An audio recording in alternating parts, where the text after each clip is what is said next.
and hang tight. I will let everybody in once I see it turn red.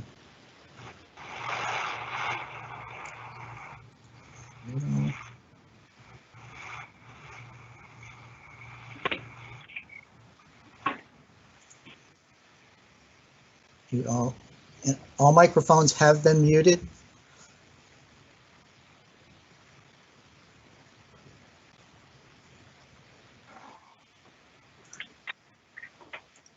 Okay, we're live.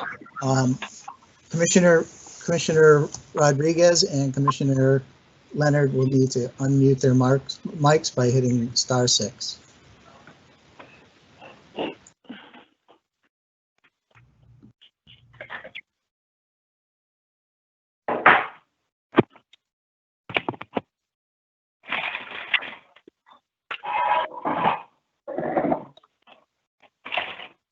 This is Commissioner Rodriguez.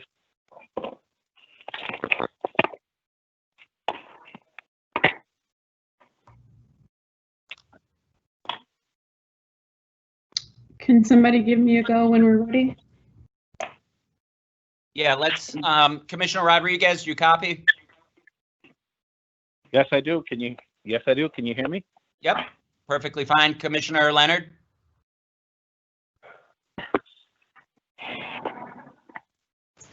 I believe Commissioner Leonard is still on mute.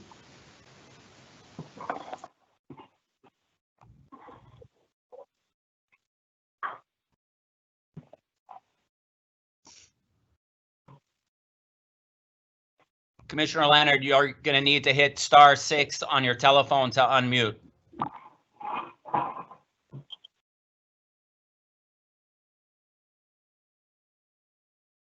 There we go. Okay. Ready to go? Yes, ma'am. Great. Commissioner Leonard, Rodriguez, and Otero are participating remotely.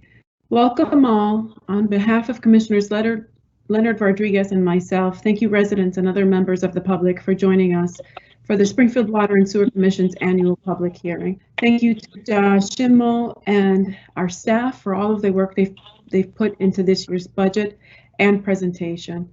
The commission is the utility most often taken for granted. This year was a bit different. I am grateful for where we have landed. To residents and other members of the public, there will be time allotted for questions at the end of the presentation. And with that, I'd like to turn it over to Josh Schimmel and Jamie for the presentation. Okay, thank you, Commissioner. Jamie, why don't you take it away? Okay, thanks, Josh, and thank you, Commissioner. Good evening and welcome to the public hearing for the fiscal year 2021 budget of the Springfield Water and Sewer Commission.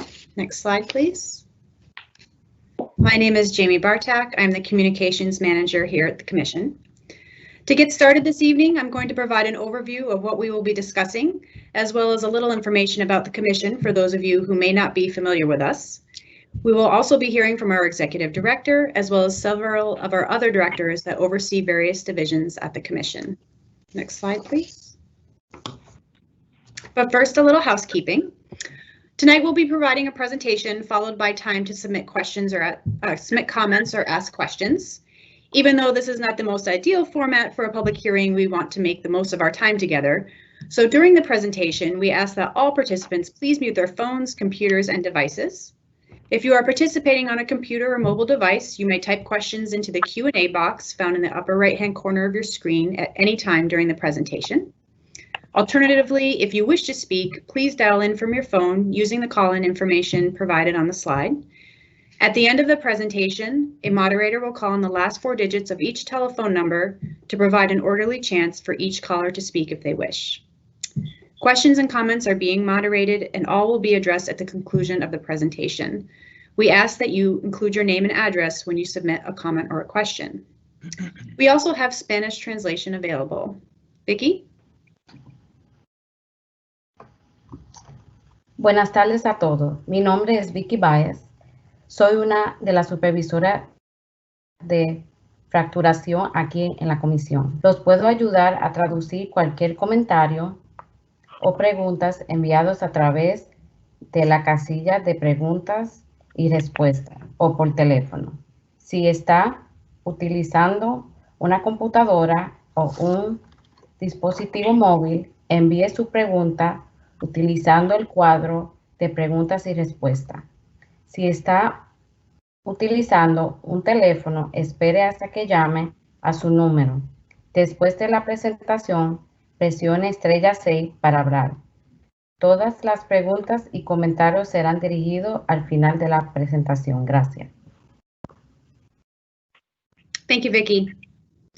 Finally, if the streaming or audio is disrupted for any reason, please go to our Facebook and Twitter pages at Springfield Water Sewer, that's SPFLD Water Sewer, where a new link and call-in information will be posted as quickly as possible so that we can resume the event. Finally, I should mention that this event is being recorded, including the public discussion, and will be posted to our website after the hearing. Next slide, please. For tonight's agenda, we will be going into some detail about the proposed budget for the upcoming fiscal year. Our budget is used to determine the projects and activities that will take place to maintain your water and sewer system and shapes the rates for the year ahead. Before we get into those details, we'll provide a little information about the Commission. We'll also describe our financial planning and budgeting processes, as well as the impact the pandemic has had on these. We'll present the recently updated proposed rates, as well as existing and newly proposed customer assistance programs to support customers facing financial hardship. We will then briefly review the changes to our rules and regulations, which guide how we conduct our business, and then we will go into detail about our operations and maintenance budget, as well as all of the capital investment projects proposed to help maintain and update our infrastructure this coming year. After some final remarks, we will open it up for questions and comments. Next slide, please. So a little about the Commission. The Springfield Water and Sewer Commission was established in 1996 as an independent public regional utility. Before that time, it was a department within the City of Springfield's municipal structure, with roots dating back to the turn of the last century when much of the water system was originally built.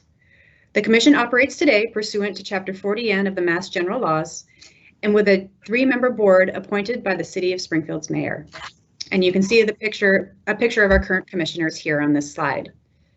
We operate and maintain one of the largest water and wastewater systems in Western Massachusetts, as well as one of the largest in New England. We provide retail, wholesale, and peak and emergency water and sewer service to 10 communities in the lower Pioneer Valley, meaning that many of you probably utilize our services whether at home, work, or school. An important point to know about us is that virtually all of our revenues come from the rates and fees paid by our customers based on the amount of water they consume. We receive no annual state or federal aid, nor do we receive a portion of local taxes paid by the communities we serve. Next slide, please. This map shows the extent of our drinking water system. We serve Springfield and Ludlow in a retail capacity, which means we own and maintain all of the drinking water distribution infrastructure in those communities, and customers are billed directly by us. We serve 3 other communities in a wholesale capacity, which means that we provide them with water while they own and maintain their own distribution networks. We serve additional communities with peak or emergency water through interconnections as needed. As you can see on this map, our infrastructure extends over many miles of the region. The active water supply reservoirs are located 20 miles to the west of the city, surrounded by 14,000 acres of protected water supply forest that is managed by the Commission. We also maintain an emergency supply reservoir and its surrounding forest in Ludlow. Next slide, please. Similarly, this map shows the extent of our wastewater service across the region. We serve Springfield in a retail capacity and own and maintain the sewer collection system in the city. 6 other communities send their wastewater on a wholesale basis to our regional wastewater treatment facility located on Bondi's Island in Agawam. Next slide, please. So putting that all together, what we do is essentially take an active role in the water cycle, shepherding your water from the time it's a raindrop entering the watershed to when it enters your home and leaves again down the drain until it is ultimately returned to the Connecticut River. As I mentioned, our main water supply is Borden Brook and Cobble Mountain reservoirs, located in Blandford and Granville. Borden Brook was constructed in 1909, and Cobble Reservoir was constructed in 1930. From there, raw water travels by gravity onto West Parish Filter's water treatment plant in Westfield, where water is made safe for consumption and use. West Parish Filters was originally built in 1909 and underwent its last significant modernization in 1974. Components from both eras are still in use today. After treatment, water continues by gravity through our transmission system to Proven Mountain and Agawam, where large underground storage tanks maintain water pressure and emergency supply capacity. After that, gravity brings water into the distribution system, where it is used by our customers. As it flows down the drain, it then enters our sewer collection system, where it is directed to our wastewater treatment plant on Bondi's Island. The plant there also was last modernized in 1974 and is currently run by our contract operator, Suez. There, wastewater is cleaned and treated for eventual return to the Connecticut River. Next slide, please. Protecting, cleaning, and moving this water throughout the system requires a large amount of infrastructure. We are fortunate that when the original water and wastewater systems were designed and built a century ago, it was done so by some of the finest engineers in the world. This has allowed Springfield and surrounding communities to have access to reliable service and some of the best drinking water in the country for decades. But maintaining this public good takes vigilance, and the age and expanse of the system necessitates reinvestment. Simply reacting when failures occur puts public health and safety at risk, and we have seen what underinvestment in water systems has done in other parts of the country. That's why our work and the projects you'll hear about tonight are so important. They are critical to the ongoing functioning and future of your water. Most of the projects and activities funded through our budget go directly towards maintaining our infrastructure. This includes 18,000 acres of water supply forests, 3 reservoirs, 2 treatment plants, and we also have a power plant that generates electricity through water flowing through the system by gravity. We also have close to 600 miles of water pipe, 26% of which is over 100 years old, and 470 miles of sewer pipe, 24% of which is over a century old. Our activities also ensure that our hydrants, valves, and pump stations remain in good working order to prevent disruptions in service, and also address the increasing and important, yet unfunded, environmental regulations related to our legacy combined sewer overflows. So with that, I'm going to turn it over to our Executive Director, Josh Schimmel, who will describe the financial planning and budgeting process. Sure, thanks, Jamie. Thank you, commissioners. And we have a lot of information to present here tonight, so really want to just jump into it. And next slide, please. So the foundation of what we do is really based upon responsible and informed financial planning. And that planning starts with having sound financial policies and practices. Having these in place leads to budget discipline. It allows for controlled flexibility for the unexpected. Each year we go through a lot of work to implement planned projects, and each year unplanned projects choose us. And so we need to be able to roll with that as it happens every year, and it certainly does each year. And then having a strong financial rating in place allows us to borrow money at a lower rate, which allows us to deliver more effective, cost-effective projects. So being strong financially is critically important to us. We also strive to have stabilized and predictable rate increases each year. And we want to make sure that the rate increases that we put forward are justified and we can show the work that they're supporting. And part of that is tonight's presentation that we do every year, show you what your money is going towards, what our rate revenues are doing. And most importantly, as Jamie just indicated, and as you're going to hear from the other folks on our leadership team, is an unprecedented need for investment in these systems. We have aging infrastructure. You heard about 25% of our entire pipeline systems is more than 100 years old. So prioritizing and sequencing projects is critically important. We also need to address evolving regulations. None of these regulations come with any federal funding attached.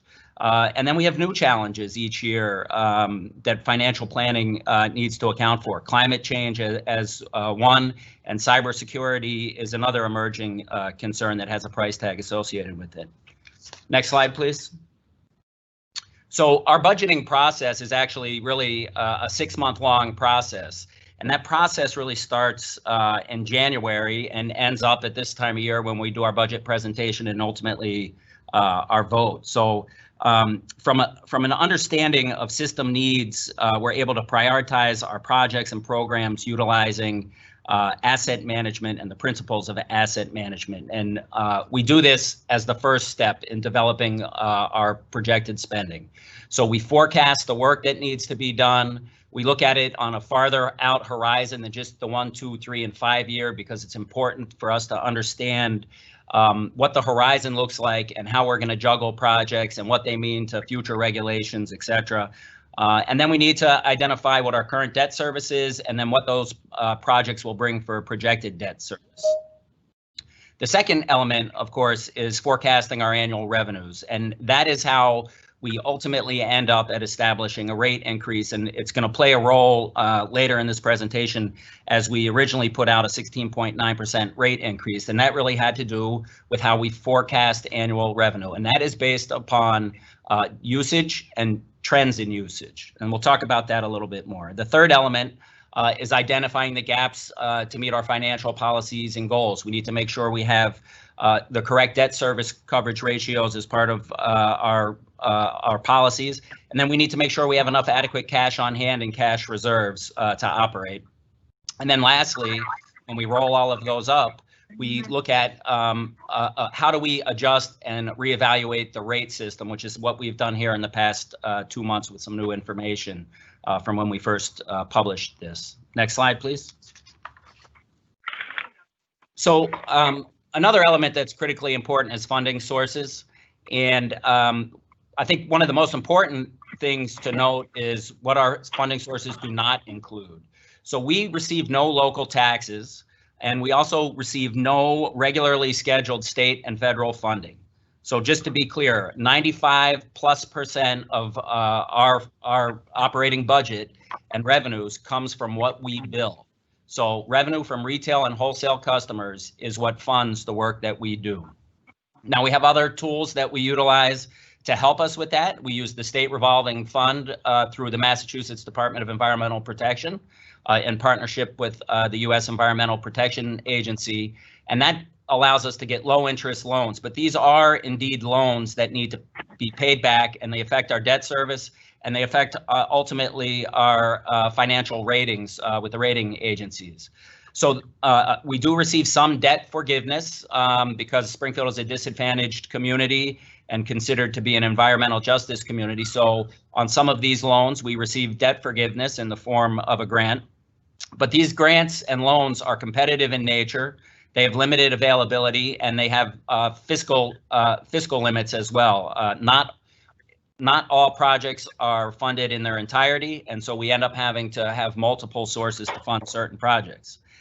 The Commission also issues bonds on our own, and this is what speaks to the importance of being in a strong fiscal position and having a good rating, because when we issue bonds, if we can do it if we obtain a strong rating, we can do it at a lower rate, and that means we can do work cheaper. And then lastly, grants. Grants are extremely limited for water and sewer utilities. Meaningful grants for us, we chase everything we can aggressively from $25,000 up. Rarely do we receive grants in the millions, but we do occasionally. But most of our grants are in the $25,000 to $250,000 range, and we are usually implementing 3, 4, 5, half a dozen of those each year. Next slide, please. So the past couple slides have kind of laid out our budgeting process. Now we want to discuss how the pandemic has impacted our revenue projections, as we spoke about, and the rate setting process. So I'm going to show you a couple slides here that are going to walk through consumption trends. We talked about how the rates for the next year are really dependent on trends in consumption. Also, revenue trends are assumptions have been refined further since we've gotten new information. So let's go to the next slide and I can show you where we were. So this shows the trends in water use over the past 3 years. In black is the current year, 2020.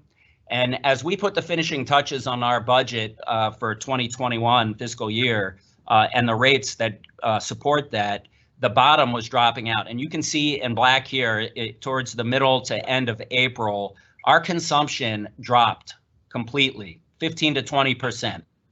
And because we were in the middle of a billing cycle, we didn't know which customers weren't using water. We just knew that our demand, the bottom had dropped out on our demand. Now, the good news is the next slide. The good news is we're back. So we've had a remarkable rebound, and we've gathered additional information now because we have 2 billing cycles now that we have information available on the types of customers. Next slide.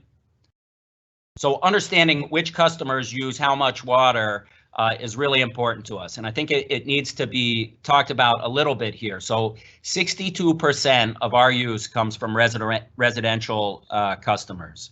Another 18% is industrial customers, but the large portion of that 18% is a single industrial user. And then you have 10% for wholesale, 8% for commercial, and municipal as 2%.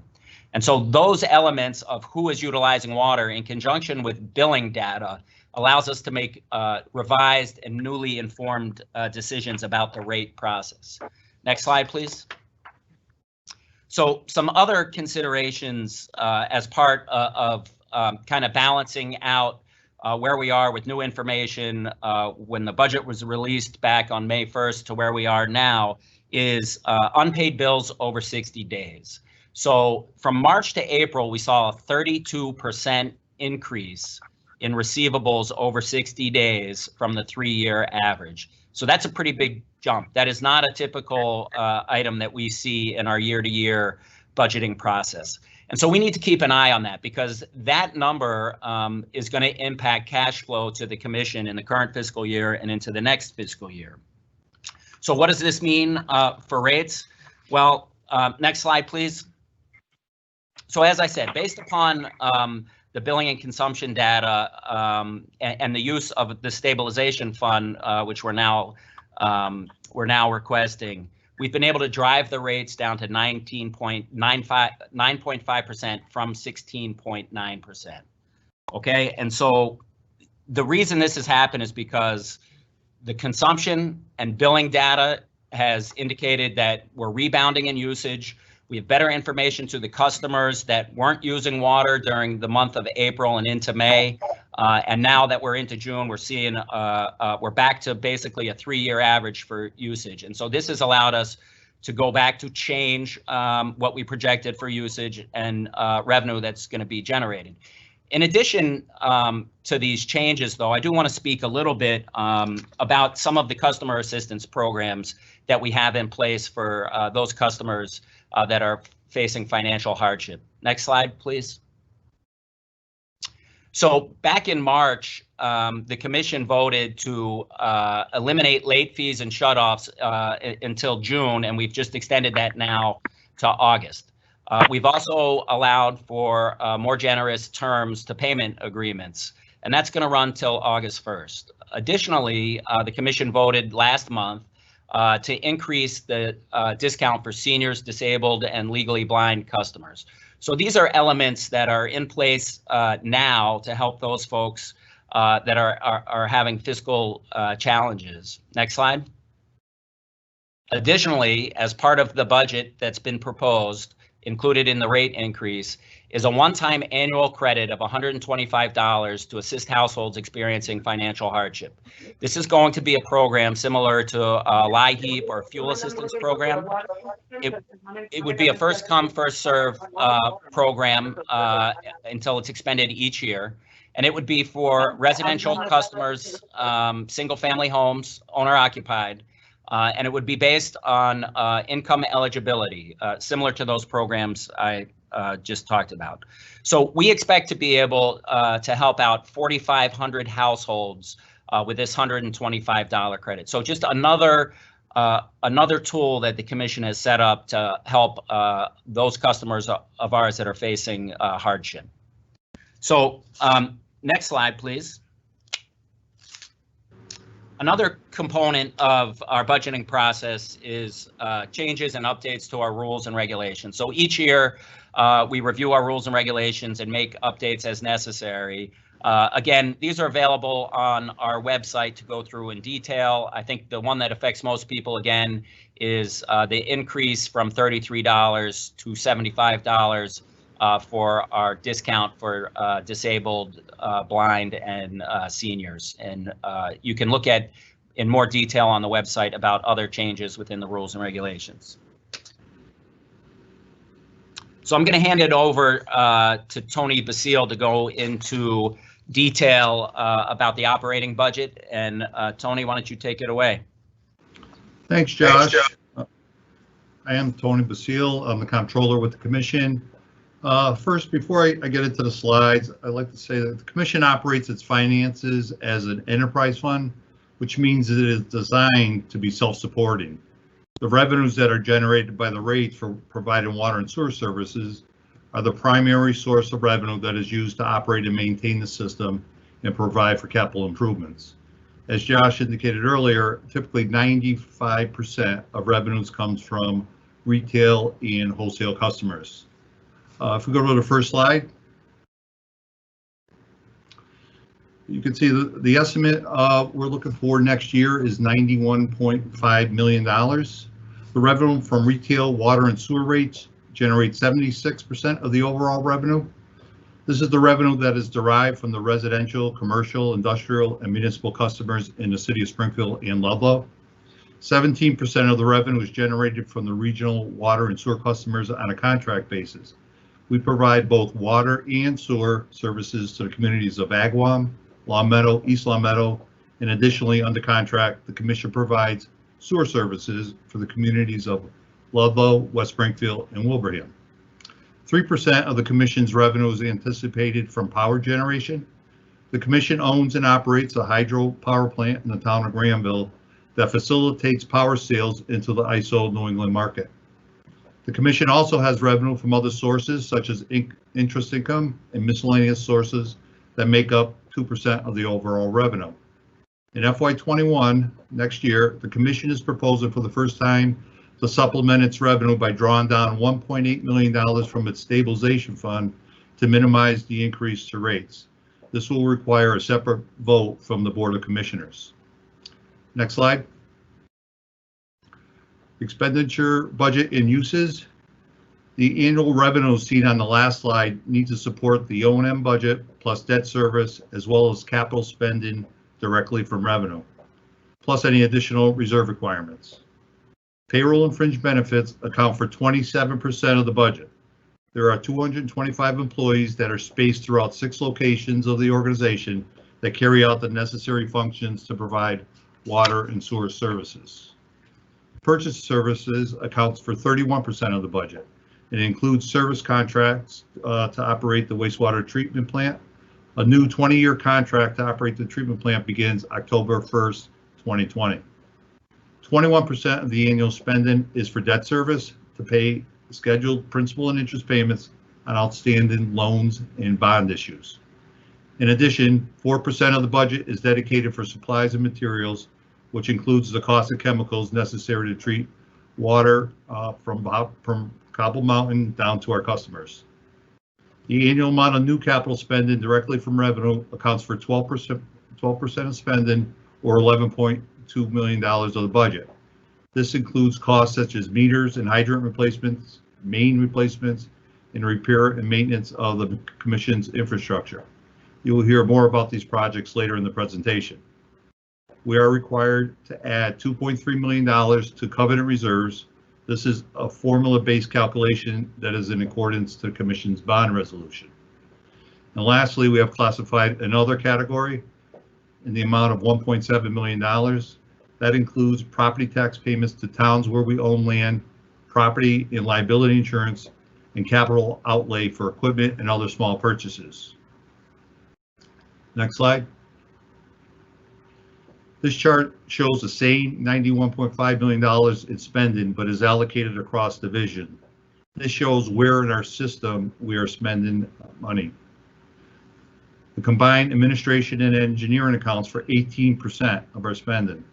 Water supply and transmission accounts for 36%. And wastewater treatment and sewer collection accounts for 46% of our overall spending. Our next slide. This is a budget comparison. The budget increased by approximately $5.5 million from the approved FY20 versus the proposed FY21 budget. There are numerous line items that have a varying degree of increases and decreases from the current year to next year's proposed budget. The main drivers for the increase in the 5.5 million is contractual. The cost attributable to the new wastewater treatment service contract will increase the budget by $3.1 million in FY21. Debt service increased $1.9 million for scheduled debt and loan charges, mostly related to a $23 million bond issue we did in November of 2019. And also service charges and interest payments due on the river crossing project. Also, we have a required contribution to the pension based on the funding schedule from the city's retirement board in the amount of approximately $500,000. Next slide. This table shows the Commission's 3-year capital plan. Over 3 years, we're anticipating appropriating $125 million in project costs, which will be split between funded sources. $40 million will be funded from annual revenues and $85 million financed through loans and bond issues. This is in addition to over $130 million in approved and authorized capital projects on our books today. Next slide. This is a budget summary. As Josh mentioned earlier in the presentation, our budget process begins in January, and once voted on by the board, goes into effect July 1st. There have been a number of revisions and changes along the way, so this represents the total amount of revenues and other sources that are required in order to meet our financial, operational, contractual, and regulatory obligations. And that's the last slide I have. Next, I'd like to kick it back to Josh, our Executive Director, who will lead us into the Commission's presentation of the capital plan.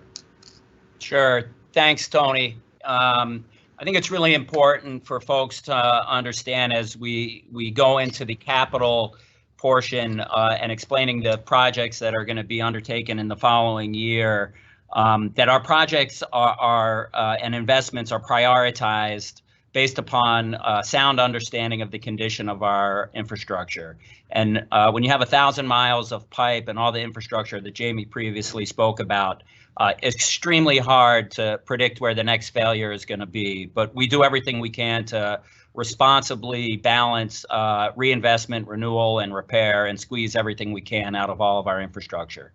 So we're looking at infrastructure that's at risk of failure. We look at aging or obsolete infrastructure and how that infrastructure may hinder us from meeting regulatory obligations. We look at new and proposed regulatory obligations and requirements and what we need to do to our infrastructure in order to meet those. And then again, we talk about resiliency and changing environmental conditions. So each year we go and we try to balance out the projects that we select based upon all of these factors. And I'm going to hand it off to Jim Larla, our Director of Water Operations, who's going to kick this off and talk to you a little bit about some of the programs that we're going to go through here and that are being proposed for fiscal year 21. Jim? Thank you, Josh. Good evening, Commissioners. I'm going to walk through several budget requests on the water supply side of the business this evening. The first project that I want to talk about is called Water Treatment System Improvements.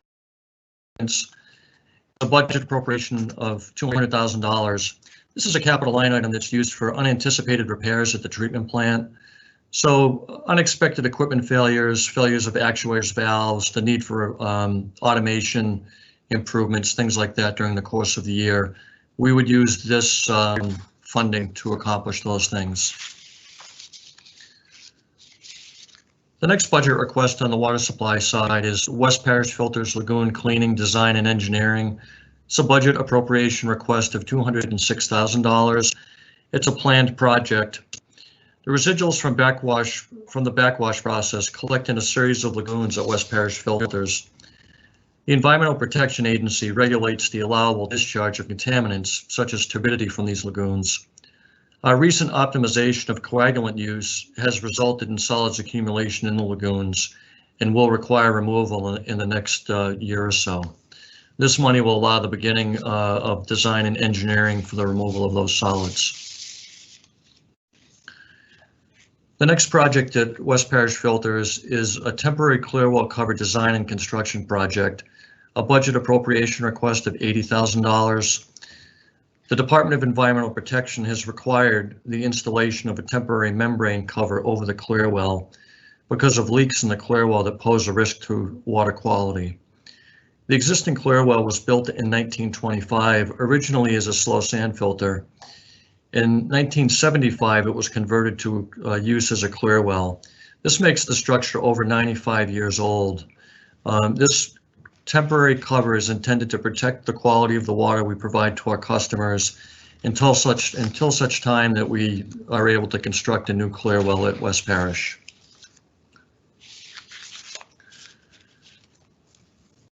The next project at West Parish Filters is a turbidity replacement project. It's a budget appropriation request of $80,000. The turbidimeters at the treatment plant are used to measure turbidity levels in treated water, and they're required for regulatory compliance. The existing turbidimeters are at the end of their useful life and no longer supported by the manufacturer. This project will enable us to replace all of the turbidimeters that are needed at the treatment plant. Other instrumentation at the treatment plant that requires replacement in the upcoming fiscal year are ultrasonic level transmitters. It's a budget request of $45,000 for the planned replacement of these transmitters. The level transmitters are used to measure chemical levels in tanks at the treatment plant, and they're also used to calculate daily chemical usage that's ultimately reported on a monthly basis to DEP. The existing transmitters are aging and this can result in inaccuracies in reporting. The level transmitters are also important and they're used to monitor and control the operation of the filtration process. This $45,000 will allow for the replacement of 18 units at the treatment plant. Also at the treatment plant in the upcoming fiscal year, we have a budget appropriation request for $117,000 to replace wash water valves and actuators at the treatment plant. The actuators that control the opening and closing of backwash water valves. These actuators are over 50 years old, and the failure of an actuator can risk the entire filtration operation and our ability to produce water for our customers. The photo in this slide is a picture of filter 2 valve being held closed by pipe wrenches and crowbars after an actuator failed in the middle of the night in May. We've undergone emergency procurement for replacement of that actuator to get that filter back up online. This next project, the West Parish Filters Treatment Plant Backwash and Clearwell Construction Project, it's a budget appropriation request of $5.35 million. As I just mentioned, the existing Clearwell structure is 95 years old, and it's a project that is already under design to replace it. State revolving fund financing has just been awarded for a portion of the construction cost. This line item is needed to fund the balance of the construction cost. So it's the funding source in this case is a non-state revolving fund bond. That would be the mechanism we would use for the appropriation of $5.35 million. The next three projects that I want to talk to you about are projects that are scheduled to occur up at Proven Mountain, where we have finished water quality storage for our customers. The first project is Proven Tank Maintenance and Cleaning, budget appropriation request of $160,000. It's a planned project. The Department of Environmental Protection has required cleaning of the storage tanks at Proven. This project will involve cleaning of tanks 3 and 4 using a dive team. Tank 2 was recently cleaned as part of a separate construction project in this calendar year. The second project at Proven Mountain is a valve assessment and tank draining standard operation procedure project. a planned project with a budget appropriation request of $127,000. We recently completed an engineering study that recommends reducing storage at Proven Mountain from 3 tanks to 2 in the cold weather season when our consumption levels with our customers are low. In order to drain each tank safely, we're evaluating the old valves at Proven and developing these standard operating procedures for safe tank drainage. The third project at Proven Mountain that I'd like to discuss this evening is the Proven Mountain Valve Rehabilitation Design Project with a budget appropriation request of $100,000. Based on the evaluation of the Proven valves that I just described, the rehabilitation or replacement of valves is anticipated. This budget is for the work that would be needed to rehab some of the old valves that are at Proven that would allow us to drain the tanks. I want to turn the presentation over at this point to Bob Stoops, our Chief Engineer. Thanks, Jim. Good evening, Commissioners. I will continue the discussion on water supply capital projects. Next slide, please.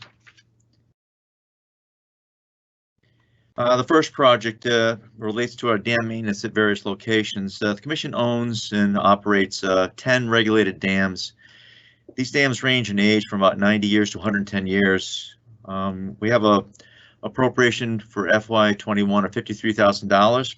In response to dam inspections, this budget provides funding for earthen dam maintenance, primarily for clearing of trees and vegetation from adjacent spillways.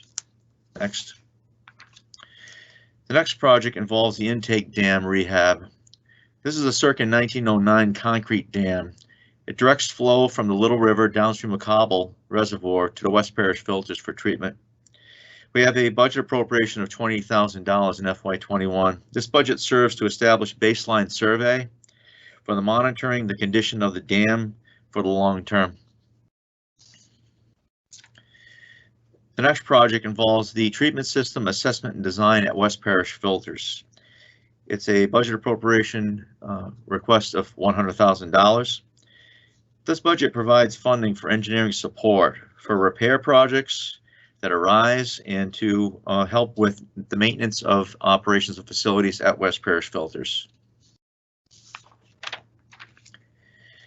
This next project is called the Cobble Mountain Bypass and Diversion Tunnel Gate Design. This project provides design for 2 redundant supplies of raw water to West Parish filters from Cobble Reservoir. The first project will be a bypass through the power plant.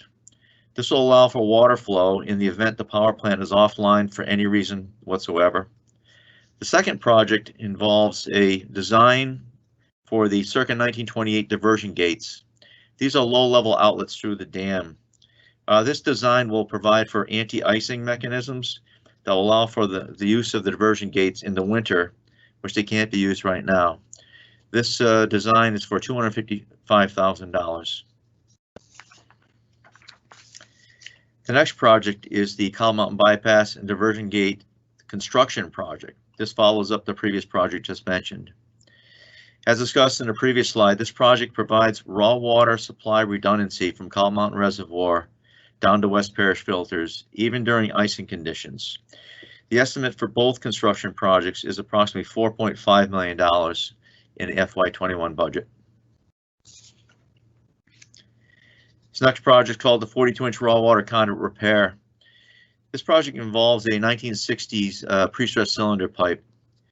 Due to a valve failure in 2019, this 42-inch pre-stressed pipe raw water conveyance needs some repairs and some replacements.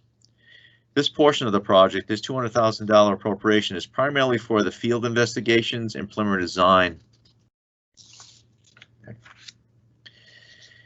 As a follow-up to that last slide, this project is for the final design and for the reconstruction of that conduit, the 42-inch raw water conduit. The construction includes pipe repair and replacement, internal joint repairs, a new pressure and flow control valve, outlet pipe improvements, and structure improvements. The estimated cost for this construction work is approximately $4.9 million. This next project is the Control House 72-inch inlet valve rehab project. Again, this is a circa 1909 valve. It's a 72-inch diameter valve that controls flow from the intake diversion dam down to West Parish filters. As you can see in the slide here, it has an old hydraulic operating cylinder and operating valves and piping. It needs replacement. The estimated cost for this work is $300,000 in FY21. This next project is called the Inline Hydropower Transient Analysis Project. Inline hydropower has been identified as a process to generate electricity via the movement of water from Cow Mountain Reservoir down to West Parish filters through the 42-inch conduit. This study is required by Eversource to determine the power line capacity to accept the power generated on site. It's estimated to cost $248,000 for this work.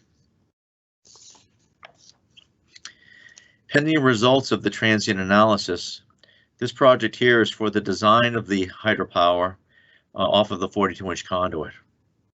This hydropower plant will proceed in conjunction with other large-scale West Parish Filters facility improvements. The design cost is estimated to be approximately $862,500 in FY21.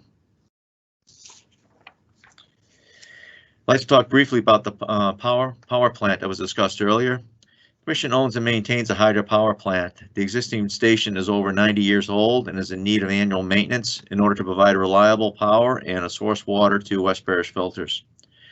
This first project is called the Power Supply Equipment Replacement Project for $50,000. Its primary purpose is to replace and rehab old electrical systems at the power plant. This next project is called the Transmission Line 637 Poles Replacement. There are 22 poles that go back to 1930. These are power transmission poles, and they are going to be replaced over the next 3 years.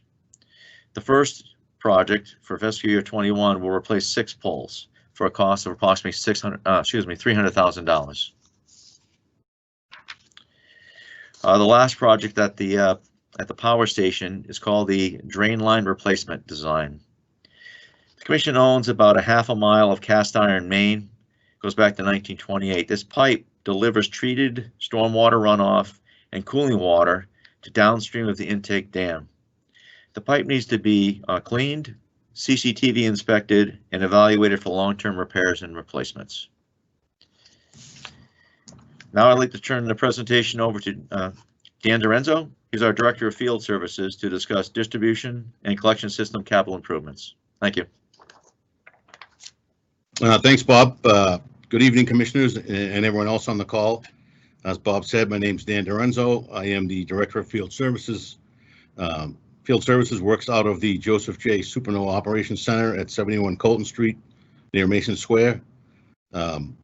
Most of the water and sewer personnel you see on the street and in your homes work for Field Services. I have a number of projects to talk about tonight, and the first one is our hydrant replacement project. This account is undertaken commission-wide in our distribution area. It addresses the replacement of obsolete hydrants and also hydrants that have been hit by vehicles. We replaced 70 hydrants last year, and this year's project request is for $100,000. So our next one is distribution system assessment and design. This project funds the ongoing assessment of the water distribution system for the purpose of designing a future water main capital project in FY22. The cost will be $287,000 for the design. It looks like Liberty Street between Dwight and Main is the most likely street for this project. Next is our distribution system rehab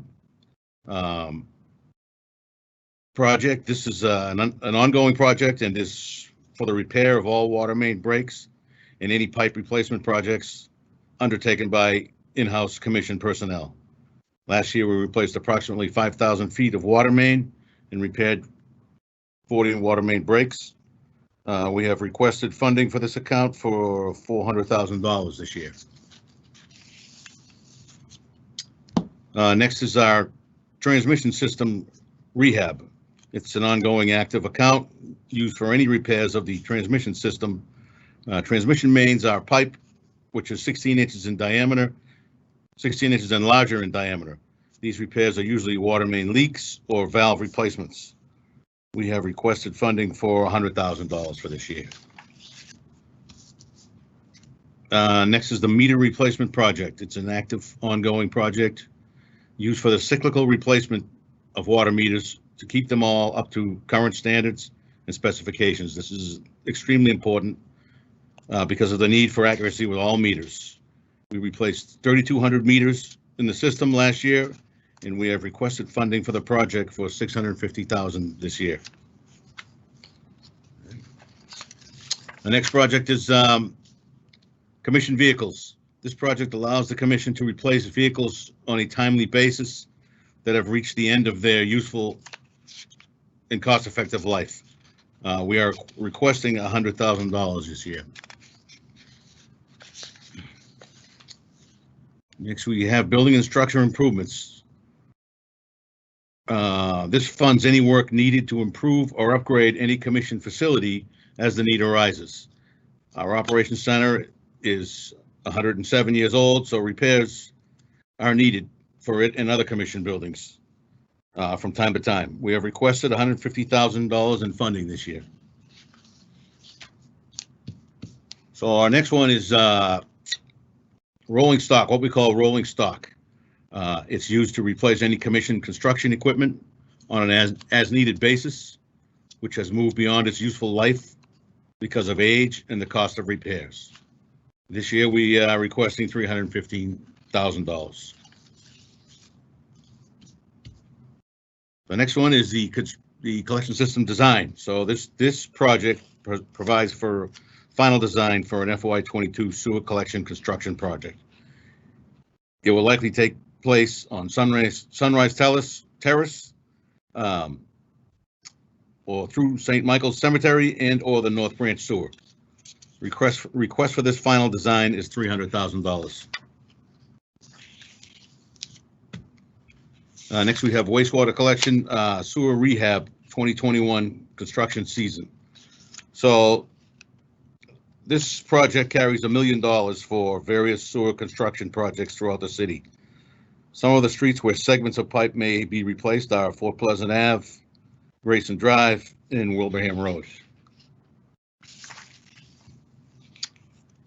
And finally, we have collection system cleaning and assessment. This project facilitates the cleaning and video of sections of the collection system. The data gained from this work will be used to design future sewer replacement projects. The funding request for this year is $1.15 million. And I think that's it. Yep. Next, I'd like to turn it over to Bill Fuquay, wastewater operations. Okay, thank you, Dan, and good evening, everyone. I'd like to take a few minutes to describe a few projects relating to our wastewater treatment operations. Our first project, as required by an EPA administrative order, the Locust Street Transfer Project will commence Phase 3 of the Commission's Combined Sewer Overflow Abatement Plan. The project will link the main intercepting sewer in the south end of the city and the new river crossing pipe being constructed from York Street to provide operational flexibility and 100% redundancy of the river crossings between the city and the wastewater treatment plant. It will also reduce combined sewer overflow discharges to the Connecticut River.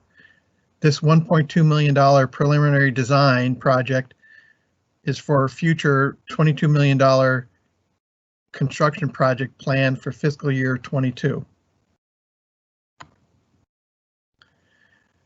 The wastewater treatment O&M evaluation project will fund engineering services to review design development and construction of capital projects that the Commission's wastewater services contractor will be undertaking during the fiscal year.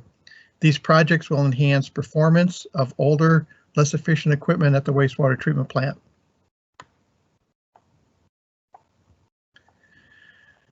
The Regional Biosolids Study project represents the Commission's contribution to investigate long-term biosolids disposal options in partnership with 3 other regional wastewater utilities.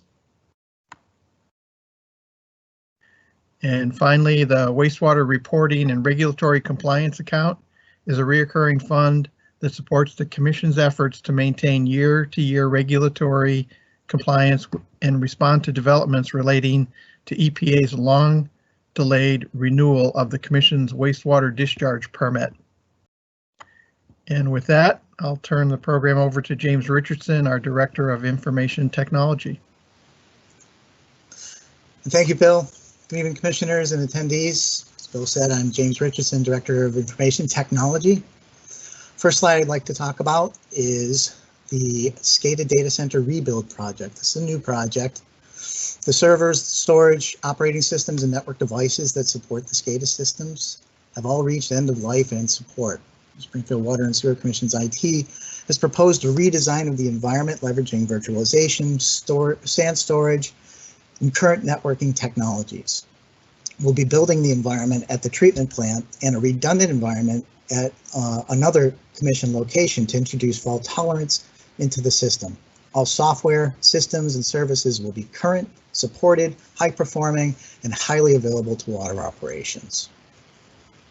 Next slide is, this is communication slide. This is reoccurring project is designed to keep equipment that moves data throughout the Commission current and supported.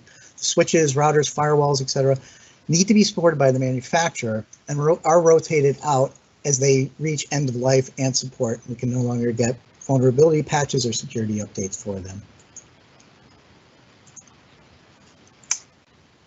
Next project is computer servers and copiers. This again is a reoccurring project ID, is in place as we retire end of life and or end of support systems. Every computer, laptop, server, copier, etc. has a life cycle, and we must keep up with this life cycle. When these systems reach end of life and support, we replace them so that the risk to the business is minimized. And finally, this slide is information systems. This is a reoccurring project as well, is for purchasing all other information technologies needs. It's used with other departments' needs for software or services. It's used for professional services, cybersecurity, and is generally consumed by departments throughout the Commission. It's my last slide. With that, I'd like to hand the presentation back to Jamie Bartek, Communications Manager. Thank you, James. So I am back and I'm going to wrap this up with a few final remarks. Next slide, please. So as you think about everything you've heard this evening, we would ask you to think about, imagine what a day without water would be like, how any of us would engage in healthcare or protecting public health, or conduct business, or how our firefighters would fight fires, or how any of us would just enjoy everyday life without reliable access to clean and safe water. In many parts of the world, and even parts of this country, people are not able to take this for granted. And frankly, neither do we at the Commission. That is why we spend so much time planning and implementing critical maintenance and upgrades to our system each year, parts of which have been in use for over a century. These investments are essential to protecting public health and safety. As an example, and as many of you may know, this past year we had to issue notices regarding an exceedance of hallucinic acids, or HAA5. This was an issue that was caused in part by the fact that our 1970s era drinking water treatment plant was not designed with today's regulations in mind. As an update for everyone, while the issue is not yet fully resolved, we have seen significant improvement in the most recent sampling round and will continue to keep our customers informed of the results. But this issue serves as a reminder of the need for and scale of investment in our water infrastructure. Next slide, please. But even with that investment, your tap water is still a great value. Of course, no one ever wants to hear about rate increases, including us, but it is useful to put the cost of the water that comes out of your tap and compare it with the alternative. You can do that by simply visiting the bottled water aisle at the store. For about a penny per gallon, compared to sometimes close to $2 per liter of bottled water, you get much better value, much more stringent oversight, and much better quality from tap water. Not to mention that you can avoid the environmental and waste disposal costs associated with plastic bottles. Next slide. So what's next? The public hearing has been an opportunity for us to share details about our proposed budget and projects, and it is also an opportunity for you to share your thoughts, questions, and feedback, which we will do in just a moment. But this is not your last chance. The proposed budget will not be voted on until an upcoming commission meeting on June 17th at 9 a.m. And any questions or comments you have after this event until then can still be shared with us by emailing info@waterandsewer.org or by calling 413-452-1300. And of course, we are always available for your water and sewer service needs via phone, email, website, or social media. Next slide, please. Now, Josh, you wanted to ask the commissioners. Josh, you're on mute. Everybody's dream come true. So before we take questions from the public, I would just ask if there's any questions from the commissioners. Chairwoman Otero, do you have any questions regarding the presentation or any of the other commissioners? I do not have any questions. Thank you. Commissioner Leonard? I believe Commissioner Leonard is on mute. Okay. Commissioner Rodriguez? No, Josh, I don't have any questions. It was a very thorough presentation, and I appreciate all the work that was put in for it. Okay, thank you. We're going to go ahead, Jamie. Why don't you go ahead and speak to folks about how they can submit comments? Yep. And then we'll get right to it. Great. Thank you. Thank you. So now it's time to hear from you, all of you on the call. For those of you who have joined via the telephone, each of you will be called on by the moderator using the last 4 digits of your telephone number. If you wish to speak when your number is called on, please press *6. For those of you participating by computers or mobile devices, please type your question into the Q&A box in the upper right-hand corner of your screen, if you have not already. If you wish to speak instead, you may use the call-in number shown on this slide and wait to be called on. Please remember that everyone must provide their name and address if they wish to submit a comment or question via phone or the Q&A box. Vicky? Para los participantes que se han unido por teléfono, espera hasta que llamen los últimos 4 dígitos de su número. Si deseas hablar cuando su número sea llamado, presione *6. Para los participantes por computadora y dispositivo móvil, escriba la pregunta en el cuadro de preguntas y respuestas que está en la esquina derecha de la pantalla. Si desea hablar, utilice el número de teléfono que se muestra en la pantalla y espere que lo llame. Por favor, recuerden que todos deben de dar su nombre y dirección si desean enviar un comentario o pregunta por teléfono o por el cuadro de preguntas y respuestas. Gracias. Thank you, Vicky. Now I'm going to turn her over to the moderator, my colleague Katie Shea, to take your comments and questions.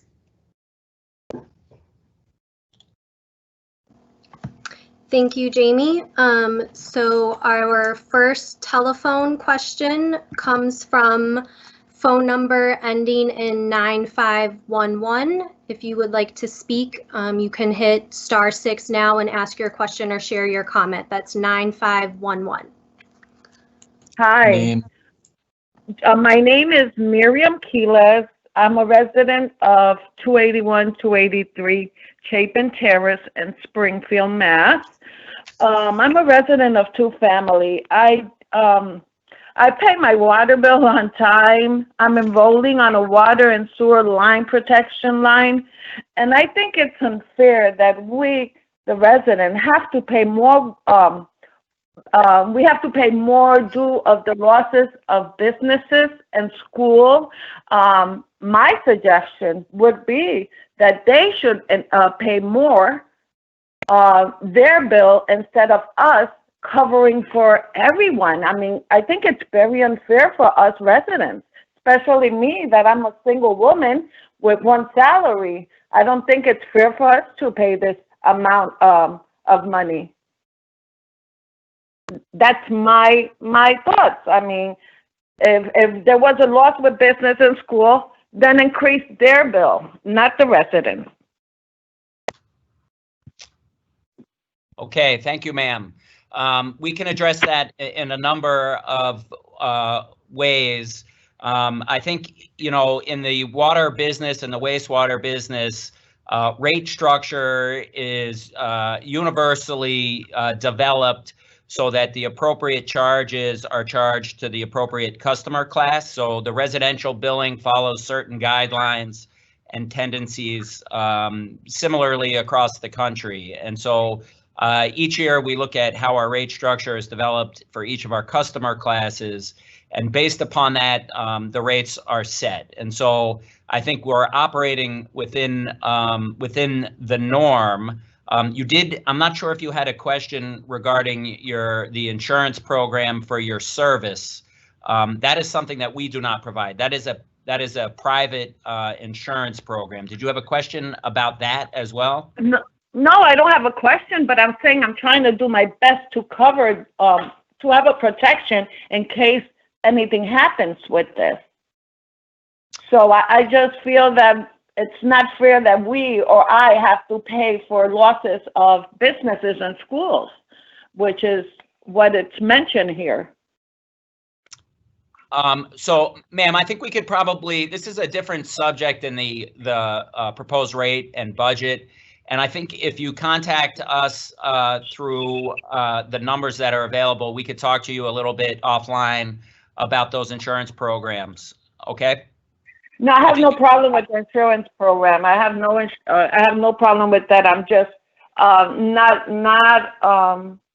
completely. I don't think it's fair for us to get an increase of 17%. That's ridiculous. Okay, ma'am, the increase has been reduced down to 9.5%, Okay. and that supports the work that we're doing. But we are sensitive to the impacts this has, and as we went through the program, there's a variety of different alternatives for folks who are having a financial hardship to address. Okay? Okay. Thank you, though. Thank you. Okay. The next question comes from phone number ending in 4650. If you wish to speak, you can dial *6 and then please state your name and address. That was 4650.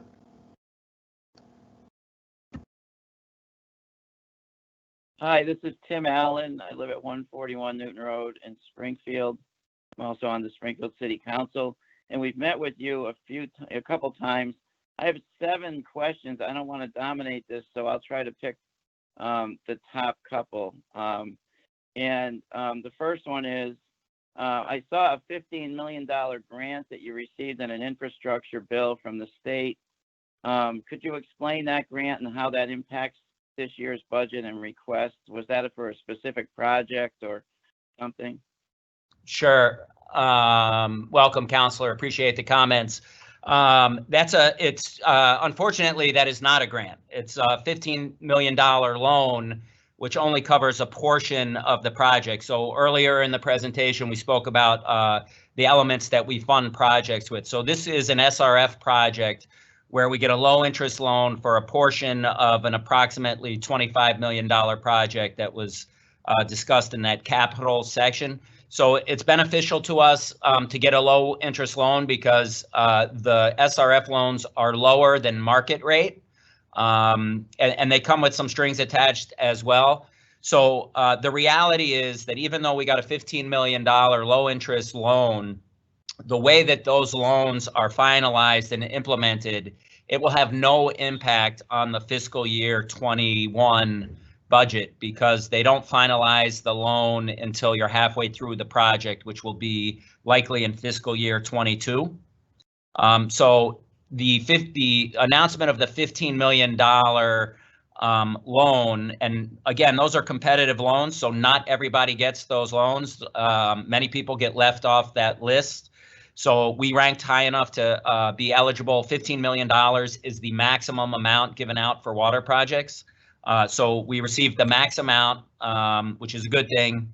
It is a loan, it's not a grant, and it does not affect next year's budget at all, other than the fact that as we kind of scope everything out over a longer term, and we choose and develop how we fund different projects, it's helpful in that regard. So we have a fixed rate over a certain period of time, and we know how that affects our debt service in future budget years. Okay, thank you. I'll just ask one follow-up because it's kind of on the same topic. With regard to state funding, infrastructure funding from the state or the federal government, I believe there was an infrastructure bill a year or two ago in which I don't know if it's Southwick and Palmer or Southbridge and Palmer got a couple $1 million each. So I'm not sure if those numbers are right. And we were in that bill, but did not make the final cut. So you could explain that and maybe just your attempts to get more support from the state and federal government on some of these larger projects. Sure, there's a number of ways in which we attempt to get funding. The environmental bond bill was one way, and we were in that split between Holyoke, ourselves, and Chicopee for $10 million over, I think, a 5-year period for that bond bill. And that remained in there right up until the day of the vote, and then it disappeared. And so, we don't know exactly why it disappeared and why other things got inserted. I think, we've done our part to meet with our legislators. We've had a legislative breakfast. We're continuing to develop those relationships at the State House in order for us to obtain consistent funding. Excuse me for 1 second. So, and then on a federal level, we pursue many different avenues. Now, so there's virtually no grants available. What's available right now is different types of loans, and we're in the progress of chasing down some loans that will be very helpful to the commission in the future. Nothing that's going to affect next year. Again, these are competitive-based processes and programs. And so we're pursuing a longer-term loan currently. It hasn't even been published yet, so that competitive process isn't going to start until later in the summer. But we're ahead of the game in the fact that we've spoken to the agencies that are going to be utilizing and distributing those loans and already in the queue. And we've also discussed this with our congressman, and we'll pursue it in that manner. Is that okay? I would like to talk some more about this, but obviously we should do that offline. Could you my last little quick question is, what was the name of that one that we were into the ninth inning and then we dropped out of it? What was it called? That was the environmental bond bill. If I'm capturing exactly what you're referring to, I talked about this at the meeting with the city councilors. Right. The environmental bond bill had a $10 million grant in it. And what I will say is it's not as if we have not received grants from that environmental bond bill. I think we've received probably close to $4 million over the past 10 years in bits and pieces from that bond bill that has supported specifically our combined sewer overflow program. And that's what that was specifically for in the environmental bond bill. It was a Connecticut River Cleanup Committee ask at that time. Okay. All right. Let's talk some more offline. Thank you for the question time. Thank you. Sure. You bet. Okay. Our next question comes from phone number ending in 5483. If that's your phone number and you wish to speak, please dial *6 now to unmute yourself. 5483.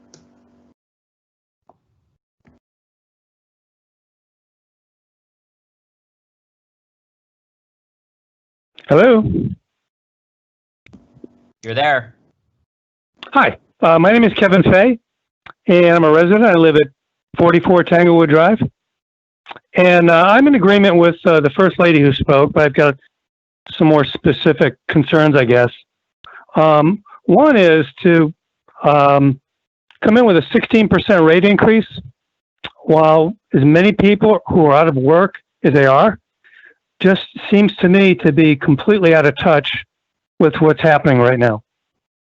I would be concerned with rate increases of 10, 12, 15, 16% for most anything. And while I understand that we have to pay for services. We have to pay for maintenance, repairs, all the things you're talking about.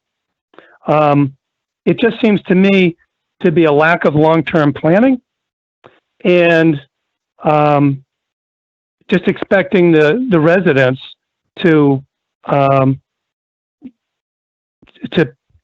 pay for an inordinate increase right now. As we look at the forecast. I'm not sure, what was happening in March and April, but clearly the bulk of the water usage by most residents is in the summertime, particularly those people who water their lawn, wash their cars, fill their swimming pools, all those kind of things.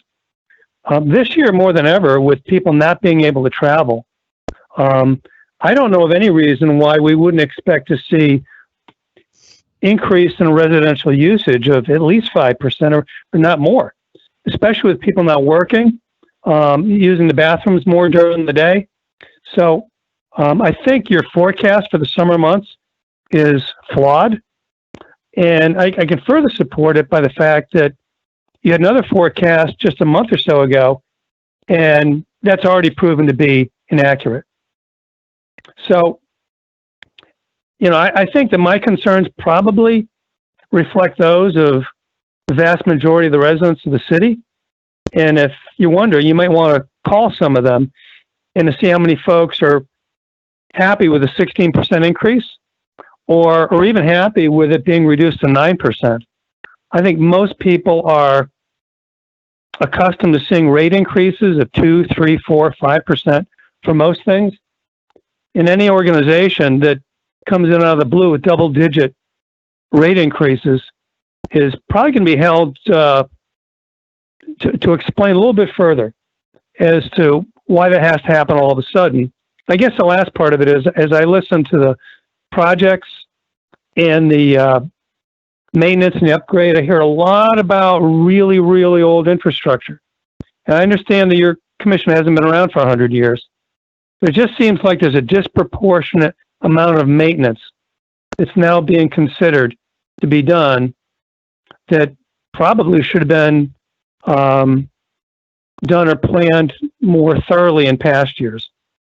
So all this adds up to a rate increase proposal of 9% that I would expect you folks to go back and sharpen the pencil a little bit more and get that down. Sure. Thank you, Kevin, for the comments. I'd be glad to talk a little bit about them. So I think that one of the issues I think that needs to be made clear, and we spoke to the city council about this, is we have a statutory requirement to issue our budget, proposed rate increase, and rules and reg changes 30 days in advance of our public hearing, which is today. And in order to meet our budget to be in place in July 1, we kind of work backwards from there, which puts us basically the last couple days of April, the first couple days of May for issuing the initial budget and rate increase. So as I said at the beginning of this program, when we were issuing the final budget here on May 1st and the end of April, the bottom had dropped out. And so our forecasting was really up in the air, and we had to take some level of assumptions to be made in forecasting as we were seeing a 15 to 20% decrease in utilization.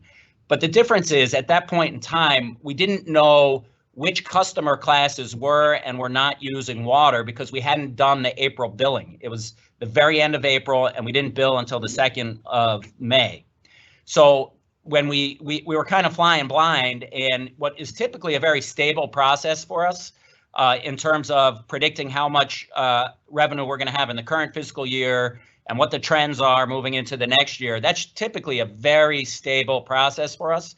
In this particular year, over a 6-day period, we saw a 20%, 15 to 20% drop in utilization. We had no idea whether that was industrial, commercial, residential.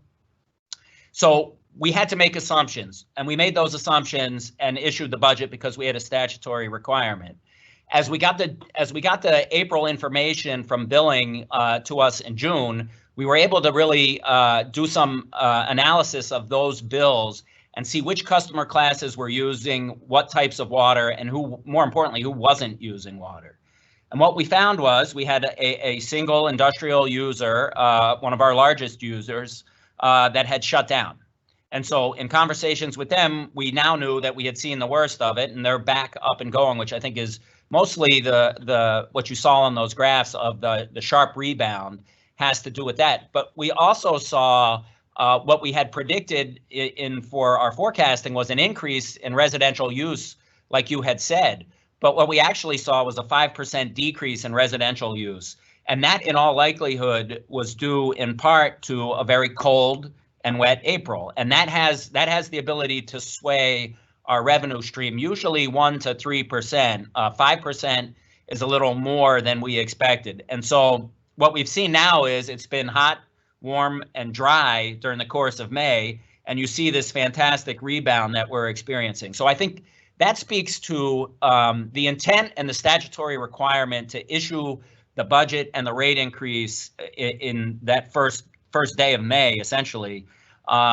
We knew going into that and coming out of it that we were going to have new information. We needed new information because if the trends continued along those lines, we were going to be in big trouble. And so now, armed with new information, we were able to adjust the rate structure based upon the usage and the classification of our customers to get it down to a 9.5. And so that kind of explains the not so much nuance. It was more like a sledgehammer this year in what is typically stable. I mean, we've never seen a 20% drop in usage anytime. And if it is, it's usually a massive water main break that gets, that gets taken care of, quite frankly, very quickly. So that speaks a little bit to the statutory requirement and the forecasting. I would argue that nobody could plan for a 15 to 20% decrease in revenue or usage in a 1-week period. Like nobody anywhere in the globe predicted the impact. So I can't really speak to our ability or inability to plan for that. And then furthermore, speaking to whether there's a disproportionate amount of investment or O&M, these systems are really old. And what we've done over the past 3 or 4 years is really key in on assessing the condition of all of our infrastructure so that we can make informed and responsible decisions in what we maintain and what we reinvest in. And I think that's kind of what we've done as we've matured as a utility. And I think some of the staff had spoke about this, being in a reactionary mode where you're responding to breaks and failures costs a lot of money, and we've seen that over the years. And so now, over the past handful of years, we've really moved into master planning, assessment, utilization of asset management principles to better define where we should be spending our money and how we should be spending it. And we're pretty careful and responsible about how and where we spend that money each year. I think there is no doubt across the country, it's a well-known fact that there's been underinvestment in the water sector. And the other final point, and I could talk about this all night, obviously, but the final point is many of these facilities were built, many of our newer facilities, which are now coming up on 55 years old, were built back in the 70s with Clean Water Act and Safe Drinking Water Act monies, where the federal government paid for 95% of those projects. We put up 5%, maybe 10% cash to support a 90 to 95% investment by the federal government. The federal government doesn't do anything anymore, and that's universal. That's not Springfield. That's every city, every state across the country. So I think that really speaks to the our piece on pushing from a legislative and a national level, which we're very much involved in advocating for federal funding for the water sector. And that piece is critically important because I do not believe that any municipality can reinvest enough in their water in their water infrastructure. It's unaffordable by all means. So we do the best we can with the funding sources that we have in order to responsibly invest each year. And there is no doubt it is quite a struggle. Well, I appreciate all those points, but I'm still, let me come back and just make a couple. I don't know, I read the paper every day. I haven't read about any other organizations that, due to COVID-19, is planning or was planning to increase their prices to all of their consumers, particularly for something that people really don't have any option for, water, and increase it by 16%. It's just way out of bounds. And even at 9%, like I said, if you want to have some folks, talk to 15 or 20 city residents, see how many people would disagree with me. And I think, but the other part of it is, to use April as a forecast for the summer. I worked in the seasonal business for many, many years. We would never use March or April to forecast July or August. They're completely different. So if something aberrant was happening in April, and we're now forecasting the summer to have some trend that started in April without really understanding what it was, I mean, what common sense would tell us all is the residential usage is going to go up because there's so many more people staying home, working at home. Kids are at home, they're not at school. And now with the summertime, people aren't going to be going on vacation. So to forecast a flat line for the summer months, I think you need to go back and take a look at that. I don't know if you have any justification for forecasting flat usage in a residential sector during the summer. You need to take another look at that. I'll answer that by saying we did not base any forecasting on any single month. We based it on the trends month to month based on 3, 5, 10, and 20 years worth of data. So the forecasting isn't here we are and we're just going to use the current usage and flatline it. That's not the case at all. There was actually quite a bit of thought that went into each class of customer and what we thought the usage trends would be when the bottom had dropped out and we didn't know what classes were using what. And as I said, well, you're saying that the bottom dropped out for some other reason, not because of residential. And now we're looking at, I think, common sense here, which tells you that the residential sector is not going to be flat. It's going to be up. And there's really no support for it. You can't go back 10 or 20 years, just the fact that everybody's at home. So I think that your forecast is flawed. You need to take another look at it. Sure. Thank you. Okay. Okay. Next, we will take questions or comments from phone number ending in 2027. You can dial *6 now if you would like to share a comment or question. I'm work at a business in Springfield on Worcester Street, and I've got a few concerns. Could you please state your name and the address, please? Scott Hansen, and it's 730B Worcester Street.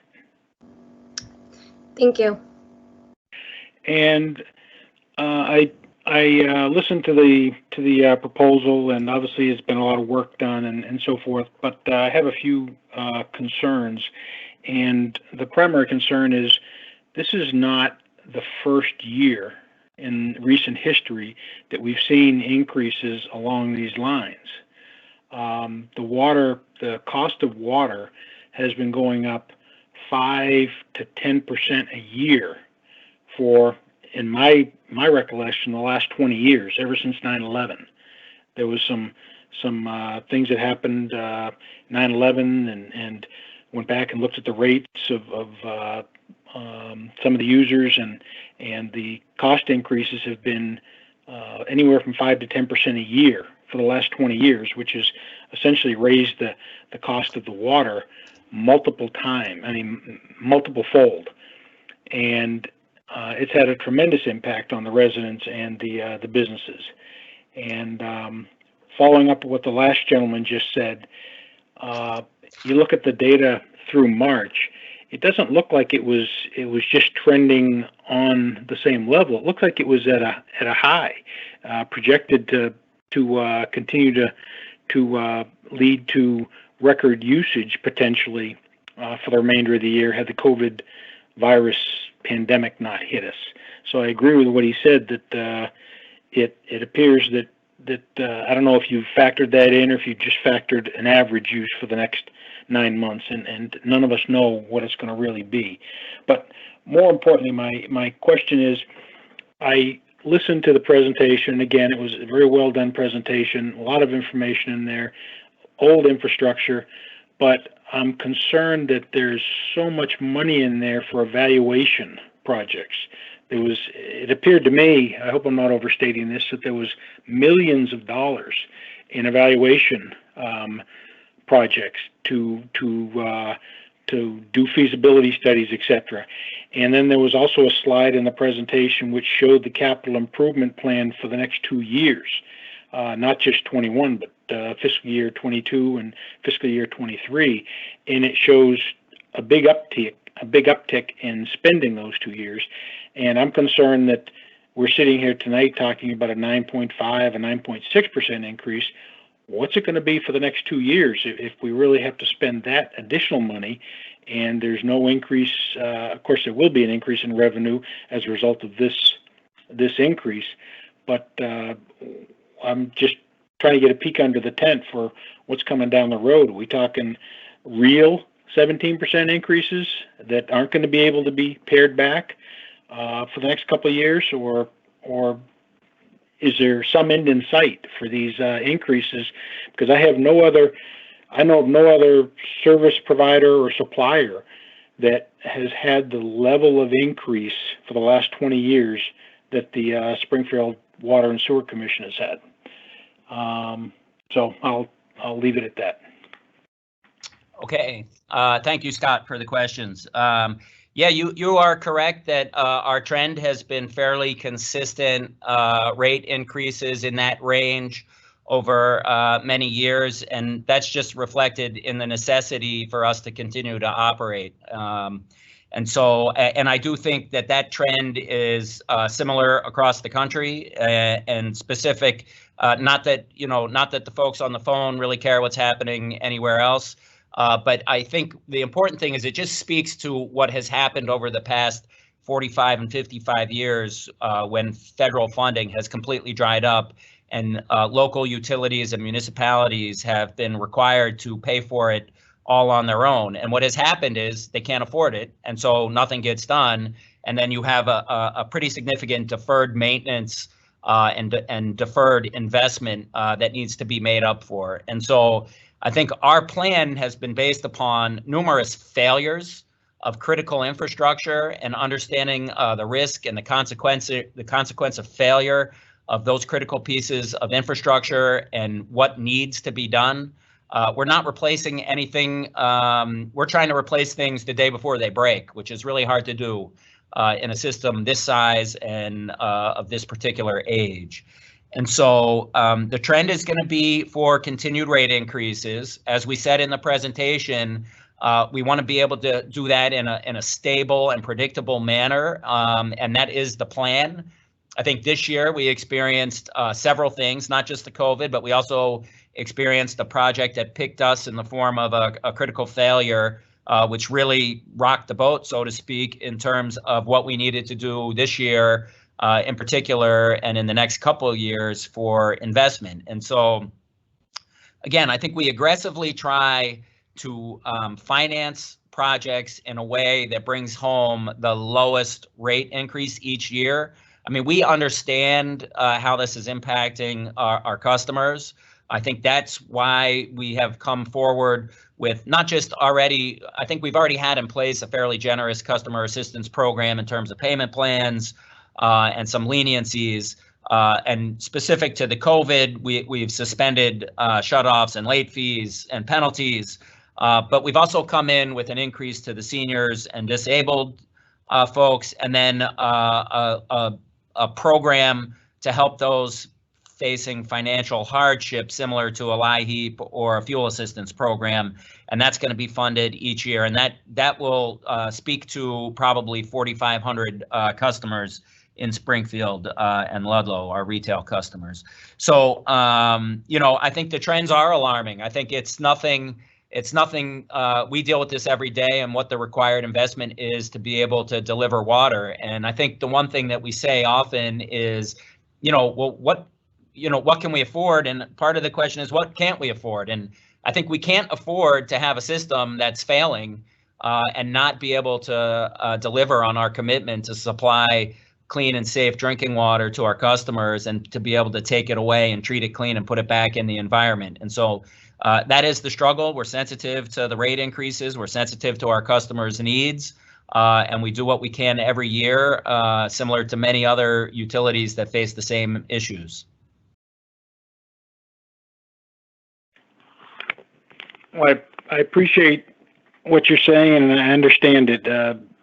Being in business myself, I'm just concerned that this is just the tip of the iceberg at these double-digit range rate increases. It's going to continue for a long time, and based on the feasibility and the work that it looks like it has to be done down the road. And I don't know the answer. I know it's not an easy situation to be in. I understand the federal government has stopped the funding and left it up to the states and the users essentially.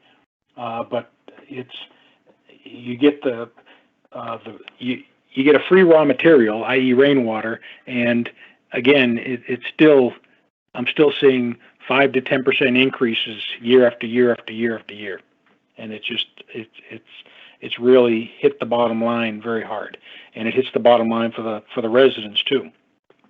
Yeah, we're sensitive to that, and certainly appreciate your comments and concern, and we often have the same concerns. And my one anecdotal thing I can say is when you know what goes on to take that drop of rainwater and collect it in a 90-year-old reservoir through 90-year-old pipes, through a 90-year-old power plant to generate electricity to offset the cost to Springfield residents, and then treat it to meet the standard regulations of 2020 with a 1922 and 1974 treatment plant, and then have it travel 25 miles through an aged pipe system to your tap, and you can turn it on and drink a glass of water and flush the toilet and make it go away. It is truly a miracle. And when you think about what all of the bills that you pay each month, whether it's your phone or your cable or whatever it may be, put water in that same category, because there's a tremendous amount of infrastructure and work that takes place to get a drop of water from the heavens to your doorstep and then take it away. So we appreciate the concern and have that concern and have really dedicated staff to deal with those concerns each and every day. And can I just ask one more question? And that's related to the increase over at the Bondi's Island. Can you tell me why there's a greater than 10% increase in the operation fee over there? Sure. I think the short and easy answer is we're coming to the end of a 20-year contract that had some fixed costs associated with it and escalation. And so it was anticipated and expected that in the competitive bidding process, that so much has changed on the landscape of operating wastewater plants over the past 20 years that there would be a substantial increase in the operating cost over time with the new contract. So you're seeing that because it's 20 years after that contract was signed. That's the simple answer to that. Sounds like a perfect storm of cost increases. Yes, and factor in the plague. Okay, so our next comment is from caller with phone number 5682. If you would like to speak, you can dial *6.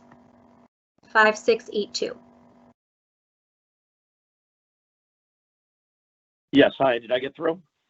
Yes. Could we have your name and address, please? Yes, Tom Shea, East Albert Street. On the good side, I guess I've been a customer for 61 years, so you must be doing something right. Look, I compliment the Water and Sewer Commission for transparency. Your webpage, there's a bunch of financial data, other reports, possibly too much. But I appreciate the reduction in the rate increase down to the 9.5. But as we step back, In the last 3 years, you've gone up 9% on a compounded growth rate, and then 6.6% the previous 6 years, mostly for infrastructure, so I get that. Just a couple of questions, and then I've got some comments real quick. What is the current unrestricted cash balance held by the Water and Sewer Commission? Tony, I'll let you answer that one if you don't mind, okay? Yep. Josh, at the end of April, we had $27.6 million. Okay, so that's unrestricted. And then the stabilization fund is how much? Again, at the end of April, 16.6 million. Okay.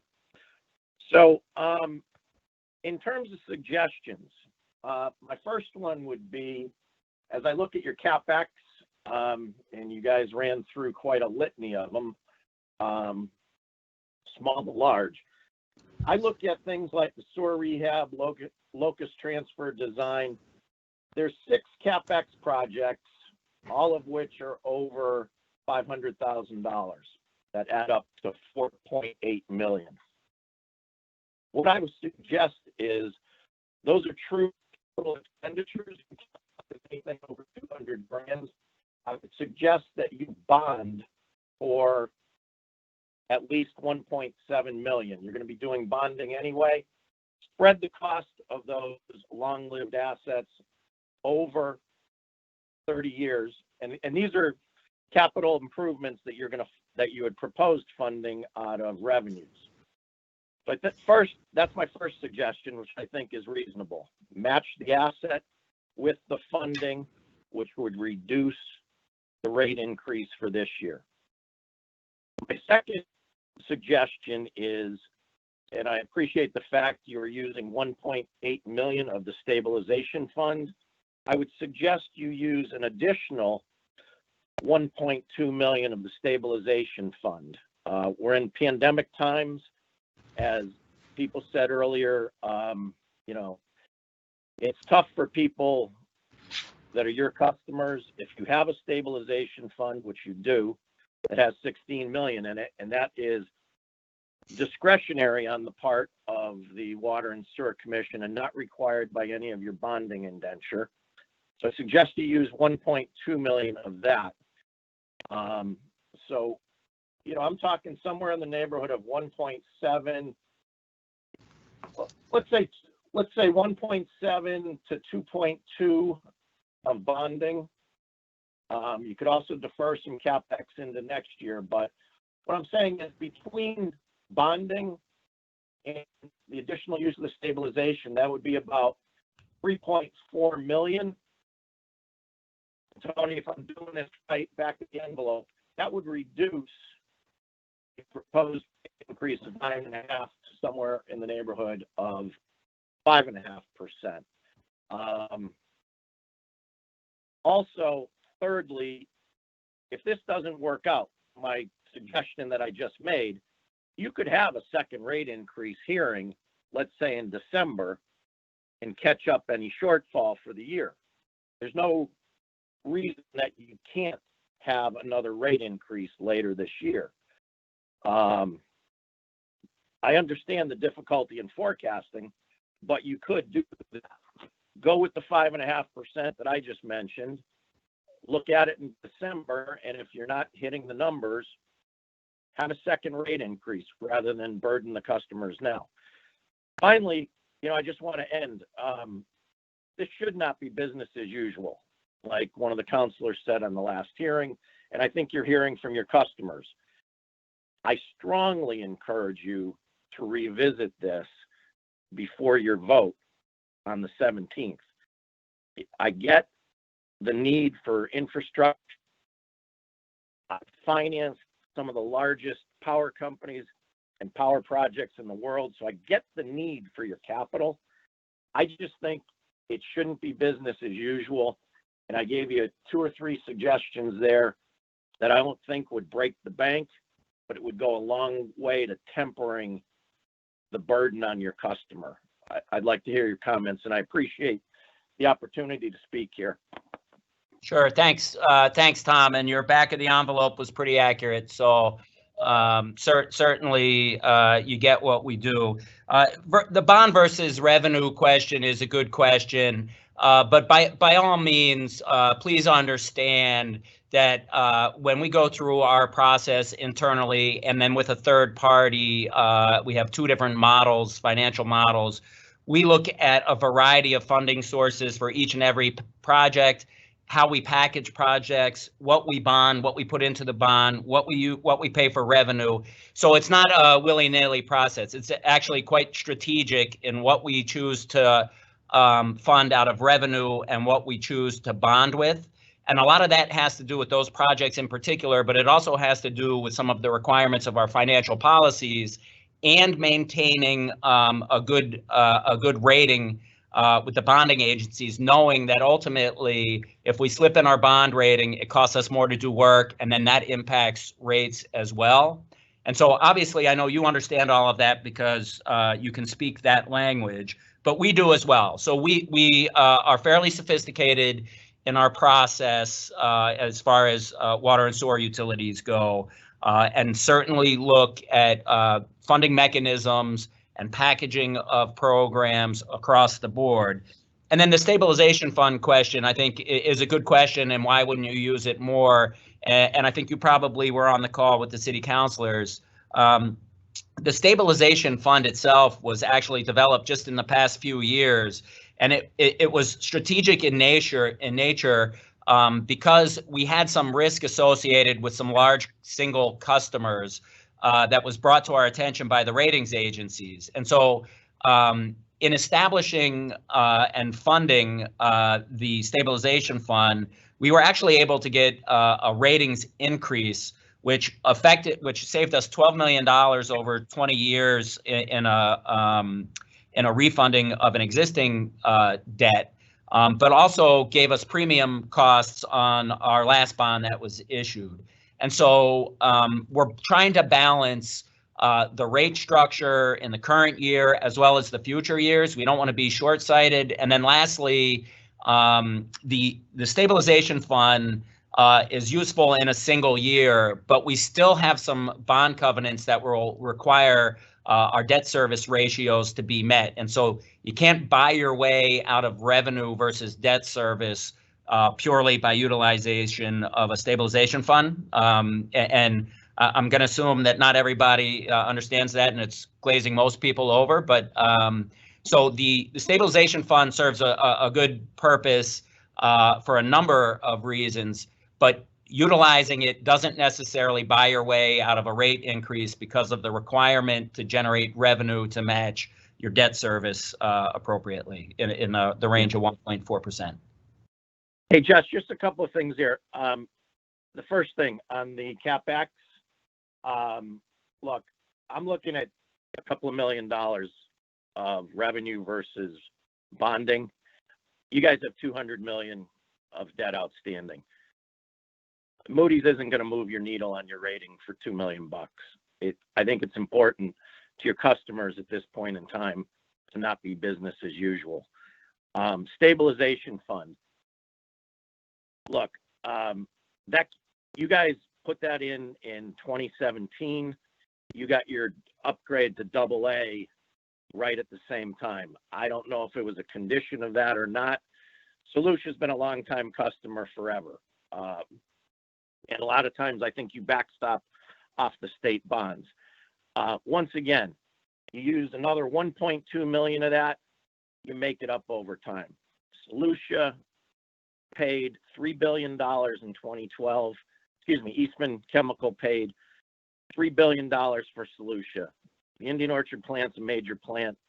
I don't think they're shutting down, or if they sell it, somebody else needs water.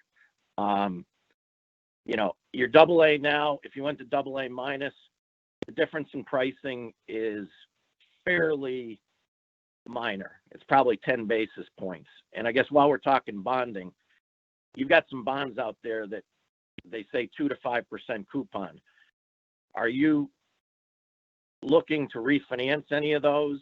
And then you mentioned a premium on your last bonds. Let me just tell you, that wasn't because of your bond rating. All municipal bonds these days get issued as a premium. because you pay a higher rate up front, people want current income, and you pay a lower rate later. Every issuer of municipal bonds issues at a premium. You guys got a good rating, AA, but everybody issues at a premium. It's not just the Water and Sewer Commission. So like I said, I think you got room for 2.2 million of bond rather than revenue on a one-time basis. You can take another 1.2 because you've got 16.6 in that stabilization fund. And, you know, let's try and get that increase down to 5.5. You can get 9% the last 3 years. I think the customers, given what's going on, I'd like you to revisit that before the 17th. But, you know, I appreciate you hearing me out here. Sure, we'll take that under consideration. Appreciate it, Tom. Thank you. Yep. Okay, our next question comes from phone number ending in 7553. You can dial *6 to speak.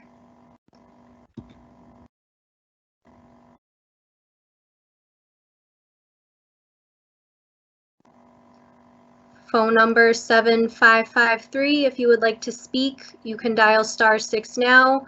If you don't have any comments or questions, we'll give it a few moments and then we'll move on to the next caller.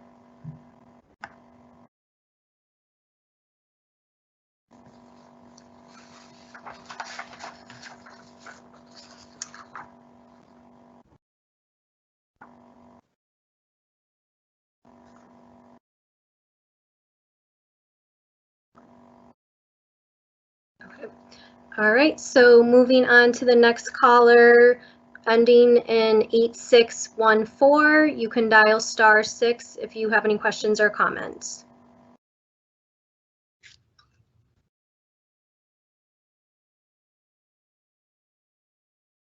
Phone number 8614. Oh, there we go. Yes, good afternoon. Hi, could you please state your name and address and then whatever questions or comments you have? Yes, good afternoon. My name is Councilor Victor Davila, 71 East Alboy Street, Springfield, Mass. Hi, Councilor.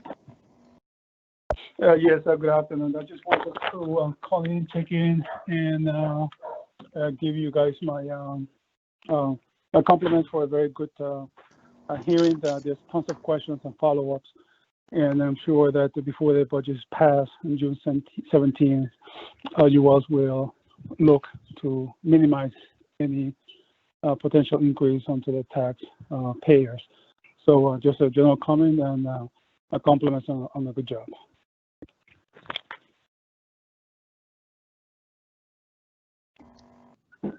Okay, we'll take that. Thank you. You're welcome. Appreciate it. We're working hard. You're welcome. Yes, you are. I realize that. My compliments to Chairwoman Otero and all the commissioners and all the staff. Like somebody mentioned a little while ago, it's truly a miracle. We are living difficult times, but I'm sure we can be creative and come up with a positive solution for all. Thank you. Good night. Thank you. All right, so the next phone number that we have is 6785. If you wish to speak, you can dial *6 now. That's 6785.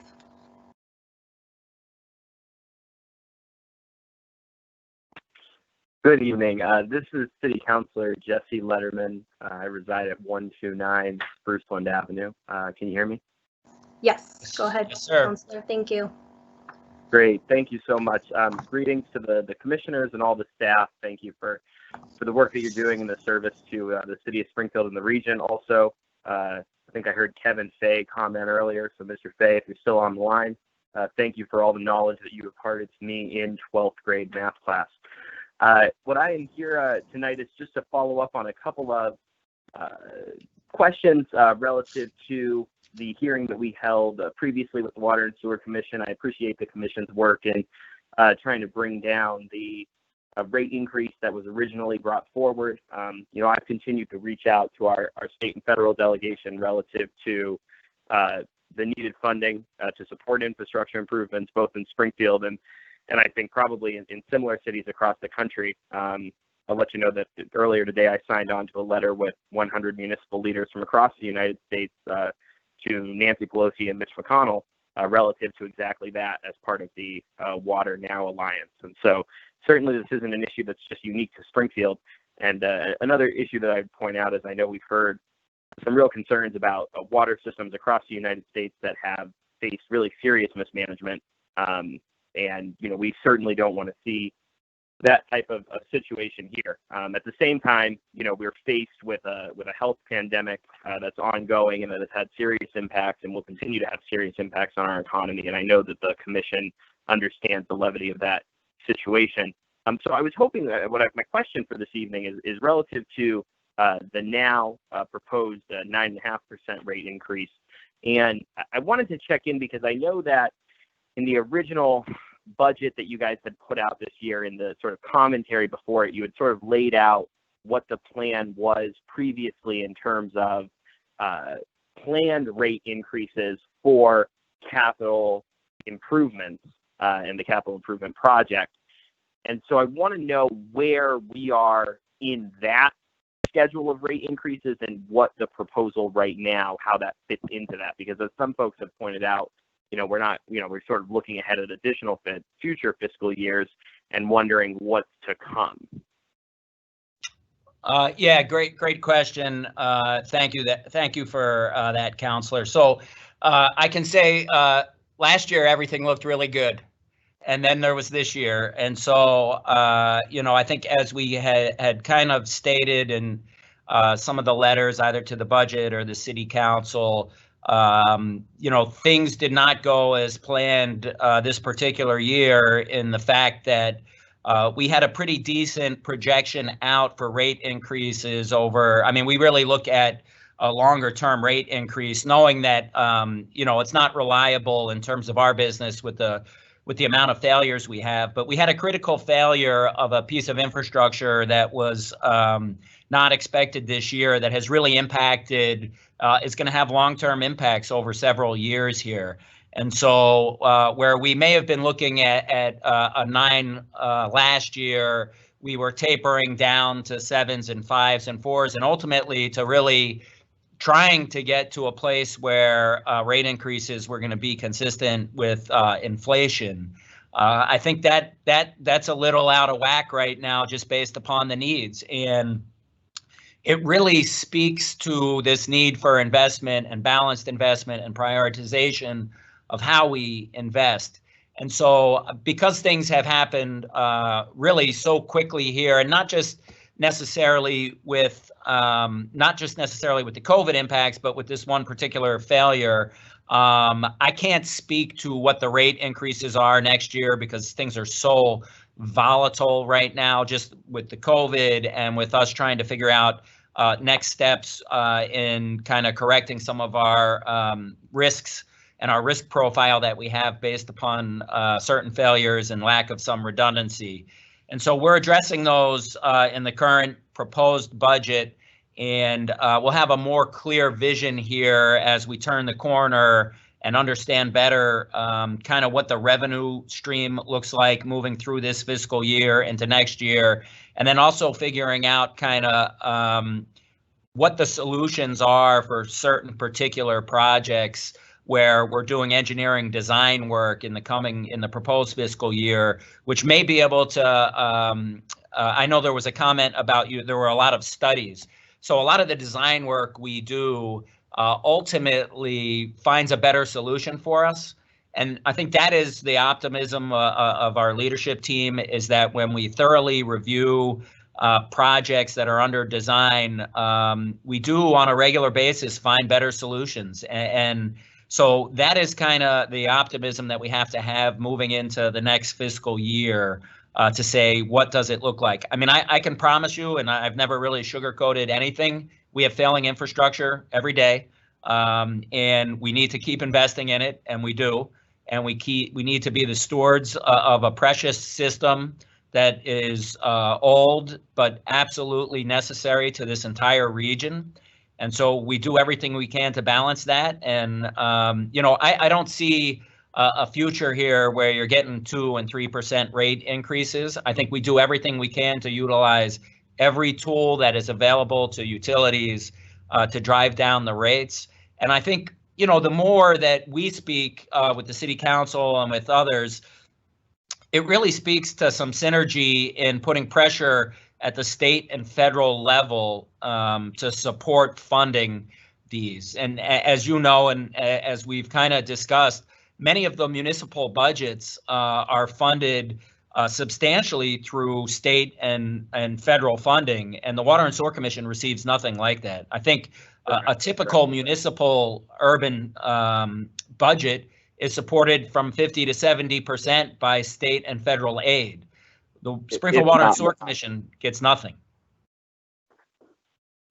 Yeah, Josh, no, that's a good point, and I agree. I think one thing that this has certainly led to is I think there's going to certainly be a stronger collaboration with the Water and Sewer Commission and the commissioners. You know, we understand the job you have to do and the fact that you're raising the revenue exclusively from the rates. And so, you know, I'm certainly committed to continuing that. To that same point, and then I'll allow, you know, you to move on to others, and we can handle the rest offline. But my question with the current now proposed 9.5%, how much of that is related now to the past or perceived or predicted lost revenue, and how much is just relative to the capital improvement plan at this point?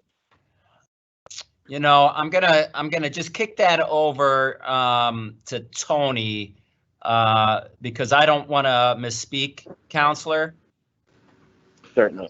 Hey, Josh, the last two callers, the volume has been extremely low. Do you mind repeating the question?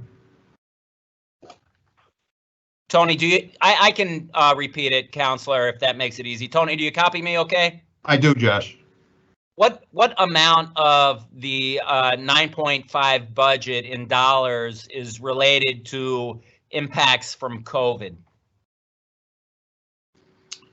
Well, if you're talking about a decrease in revenue, we had a assumption change based on the new assumptions of $2.4 million related to COVID. And that goes, so say that again, Tony, the impacts from COVID in the next fiscal year that we're trying to make up for as part of the rates are? Well, is over $2 million. Yeah, okay, I see. That's what I thought. That was the revenue assumption change. It's about $2 million. So you're trying to make up $2 million that you anticipate losing. But that's after the 1.7 that you're pulling from the stabilization fund? No, the 1.7 basically buys that down in simple terms. That's what I mean. Yeah. Yeah. So the rest of it is simply infrastructure investment. Yes, exactly. All right. So here's my final comment. So, you know, certainly we appreciate the work you guys are doing. We understand what a difficult job it is.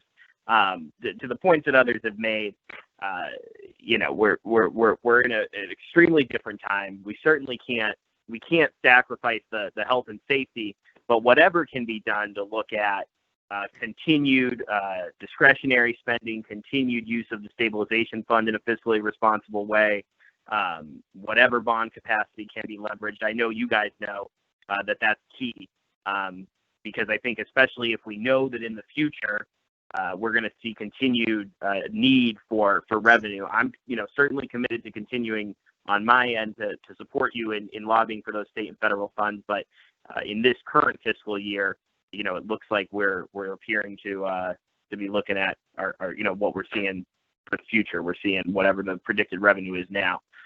So I understand the delicate situation. We can't compromise health and safety, but we also have to be continued cognizance of people's economic situation. Yes, we're sensitive to that, and I think some of our customer assistance programs will speak to that for those facing hardships here coming up in the next year. Thank you, Josh. Thank you. Okay, moving on to the next caller. caller with the phone number 5333. If you have a question or would like to share a comment, you can dial *6 now. And just please include your name and address with your comment or question.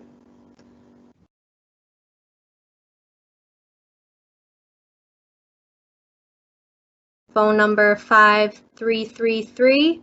If you would like to speak, you can go ahead and do so now. If not, we will give it a few moments and then move on to the next caller.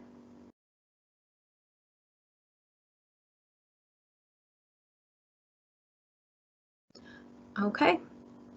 So next we have phone number 5142. So if the caller with phone number 5142 would like to ask a question, you can dial *6 now.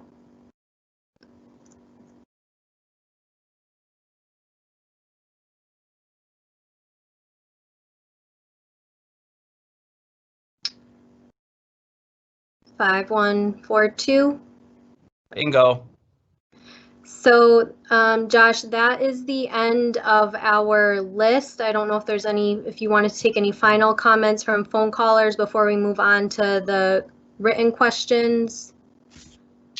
If we've given everybody an opportunity here, let's just jump over in the interest of everybody's time. Sounds good. All right. So just as a reminder, only the questions where people included their name and address were posted. So our first question comes from Juan Latori, and he says, "Good evening. I would appreciate your comments on what cost-cutting measures you have taken this year in order to minimize the proposed rate increase. For example, deferred COLA, suspension of non-essential, non-health critical projects, etc. Please be specific in your response. Thank you." And his address is 122 Forest Hills in Springfield. Okay, thanks. Well, we've deferred all COLAs. We've eliminated vacancies for the year. Tony, you want to add in a couple other specifics? Yep. We decreased our OPEB contribution, which goes against our retiree health insurance liability. We cut line items out of the budget, such as tree and brush removal, outside professional services. We had some engineering service, outside engineering services, a big cut on that, on the O&M budget. On the capital side, we cut a substantial amount off of vehicles. We had deferred some wastewater treatment upgrades. Chemical storage facility was eliminated. Filter cleaning capital project was cut. And on the service contract, through negotiations, we were able to cut out over $300,000 on the treatment plant that we anticipated spending, that we were able to trim back. So we did trim back and cut a substantial amount of money between the operate and maintenance budget, as well as the capital plan. So I know some of the comments were business as usual. I hardly think that this budget represents business as usual. Okay, thank you, Tony. Next question, Katie. Okay, our next question comes from Linda Cleary from 1171 Dickinson Street in Springfield. She says, "So if I'm understanding this, we get penalized with higher rates if we reduce consumption and conserve water. Sounds backwards." And then there was another comment that was included. "Yet across the country, water bottling companies suck the water out of our aquifers with no charge." Yeah, so I mean, I can answer that relatively quickly. As people use less water, it does not affect our operating costs substantially. And so we have a lot of fixed costs, and some of that is regardless of how much water is being used. And certainly, I think the trend across the country has been people are using less water. Relatively speaking, it's about a 2% decrease in usage each year nationally, and we experience that as well. So in general, we see a 2% decrease in usage, and then whatever the increase in operating cost is. But generally speaking, we see at a minimum, a 3.5% increase each year, just based upon inflation and the volatility of some of our key elements, chemicals, fuel, utilities, etc. And then I can't speak to what water bottling companies do, unfortunately, but if any of them want to come to Springfield and buy some water, we'll sell it. All Next right. question. So next question is from Sue and Cassandra Stewart. Unfortunately, they did post their address, but it didn't transfer over. It was a Springfield address, but the question did get posted, so I'm not sure if you want to address it. They just want to know about how they can find out about the discounts for seniors on a fixed income. Dom, can you speak to that, the particulars? I don't know how people access it. Yes, sure. On our website, we have an application for discounts and allowances. So they can get that application, they can fill it out, and there's instructions on the application itself. They just follow those instructions and provide the proper documentation and send it in. We will process it. If we have any questions, we contact them with the questions that we'll have, and we should be able to accommodate if they qualify. We also look to next fiscal year run a marketing campaign for the discount as well. We're probably looking to do some bill stuffers just to educate the folks on the application itself, and hopefully that will get the information out to those that are in need as well. Okay, thanks, Dom. All right, so next we have a question from Tom Shea of East Alver, but I believe he also called in and we addressed that Yes, regarding agreed. the stabilization fund. So the next question is from Marie Daughtry, 1113 Bonneview Street in Springfield. The question is, the projects presented went through 2022. Can we expect no further increases through 2022-23? So I think we discussed that in some of the other follow-up questions, but no, we cannot expect there to be no further increases. And obviously, we're very sensitive to our annual increases and are pretty thoughtful in the way that we do it. So we will try to keep those increases each year to the minimum for all of our customers moving forward. Next question comes from Cindy Wysocki Bunell. In my home in Springfield, I am finding the city water is turning my sink a reddish color. What materials are in our water that may be doing this? My address is 136 Mary Coburn Road in Springfield.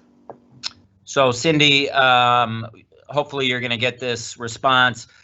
If you call our customer service group, we'll get somebody out to take a look at that. In all likelihood, it's the plumbing in your house.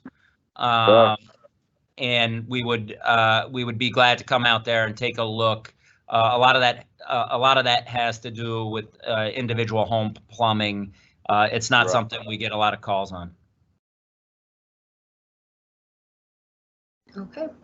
And then I believe this is the last written question from Danielle Latally of 121 Tembe Street in Springfield. Good evening. I have noticed that during rainfall, our city water has a bad odor to it. I have read that this is because of the chlorine that is added to our water for purification and its combination with organic material. Can you speak to this? Sure. Depending on the specific type of weather pattern that we see, we adjust treatment and we adjust chlorine accordingly.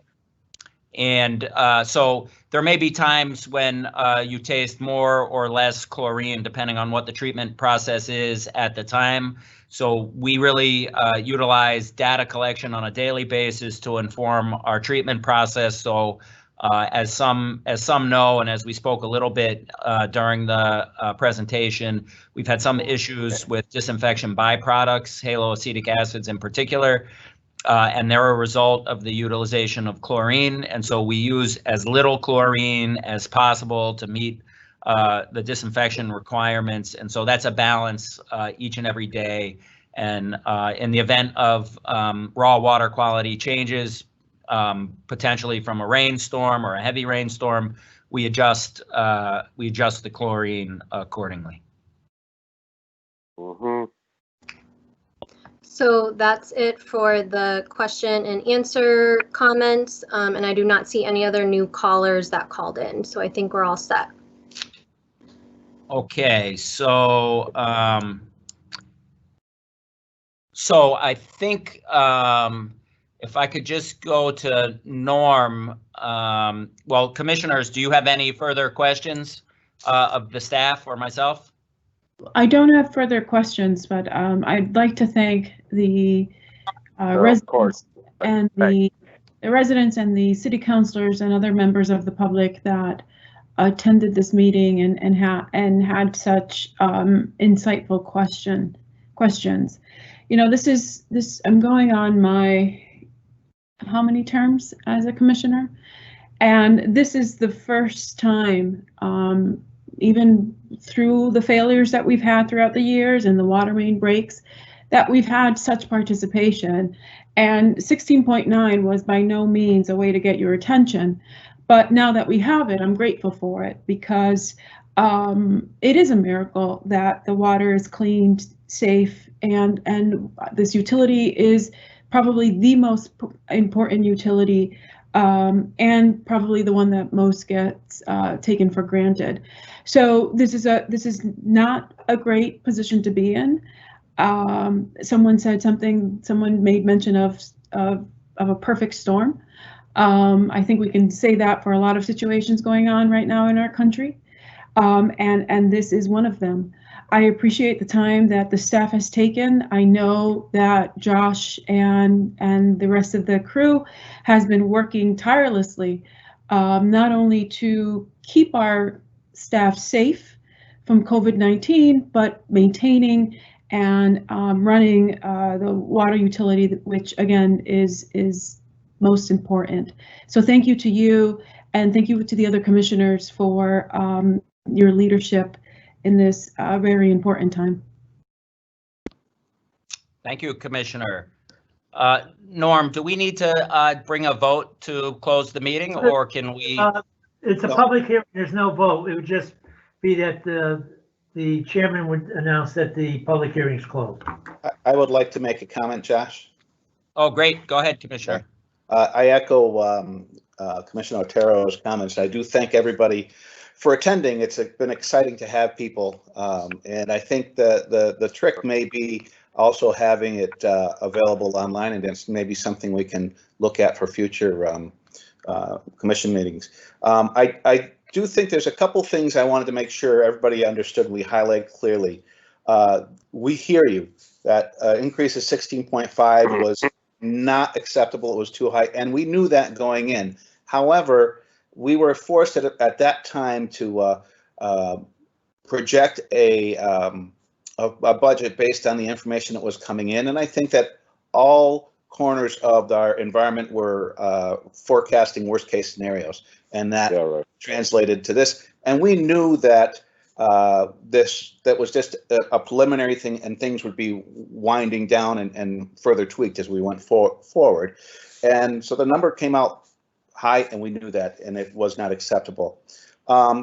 We do work very hard at keeping our rates low. We've got a couple of very big things going on right now that if you look at the capital plan, we're spending in the order of $100 million on regulatory requirements that have been put upon us that we have to meet. Now we're doing our best. We are not alone. Across the country, water and sewer utilities have been way outstripping inflation. In fact, in the last 3 years, on average, according to the U.S. Census, water and sewer facilities across the country have increased their rates 100%. We have not done that. We have not kept pace with 100% over the last 3 years. We have increased about 30% over the last 3 years. So, and that's because the folks at the commission are trying to do everything they can to minimize the impact. One of the issues we run into is when we're trying to get funding from the government, we deal with the EPA that has certain recommendations. The EPA recommends that water should be about 2.5% of the median household income, and sewer should be about 2%. So that's 4.5% of median household income. That's about $2,800 a year. We're nowhere near that in Springfield, and we don't want to get there either. But what we're seeing is between the increase in major projects that have been that are regulatory in nature, and excuse me, and the infrastructure that has been it's exponentially the improvements increase exponentially as it gets older. We are in a situation where we have to try to do something to try to balance between rates and safe operation. And we're very sensitive to the impact on our community because we have a poor community.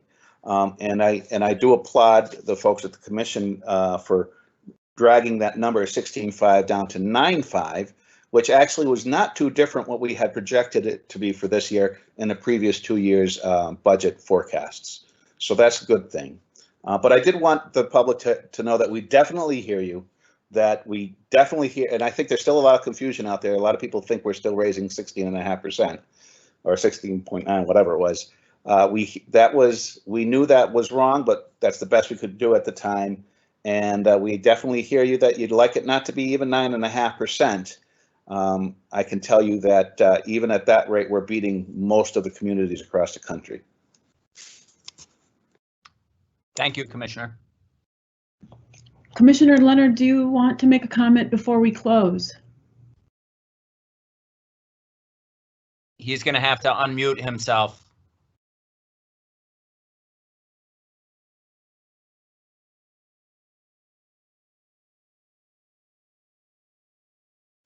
Just give him 1 sec. I want to. He has to do *6 to unmute, right? Yeah, I just want to see if I see him there. Yep, he's there.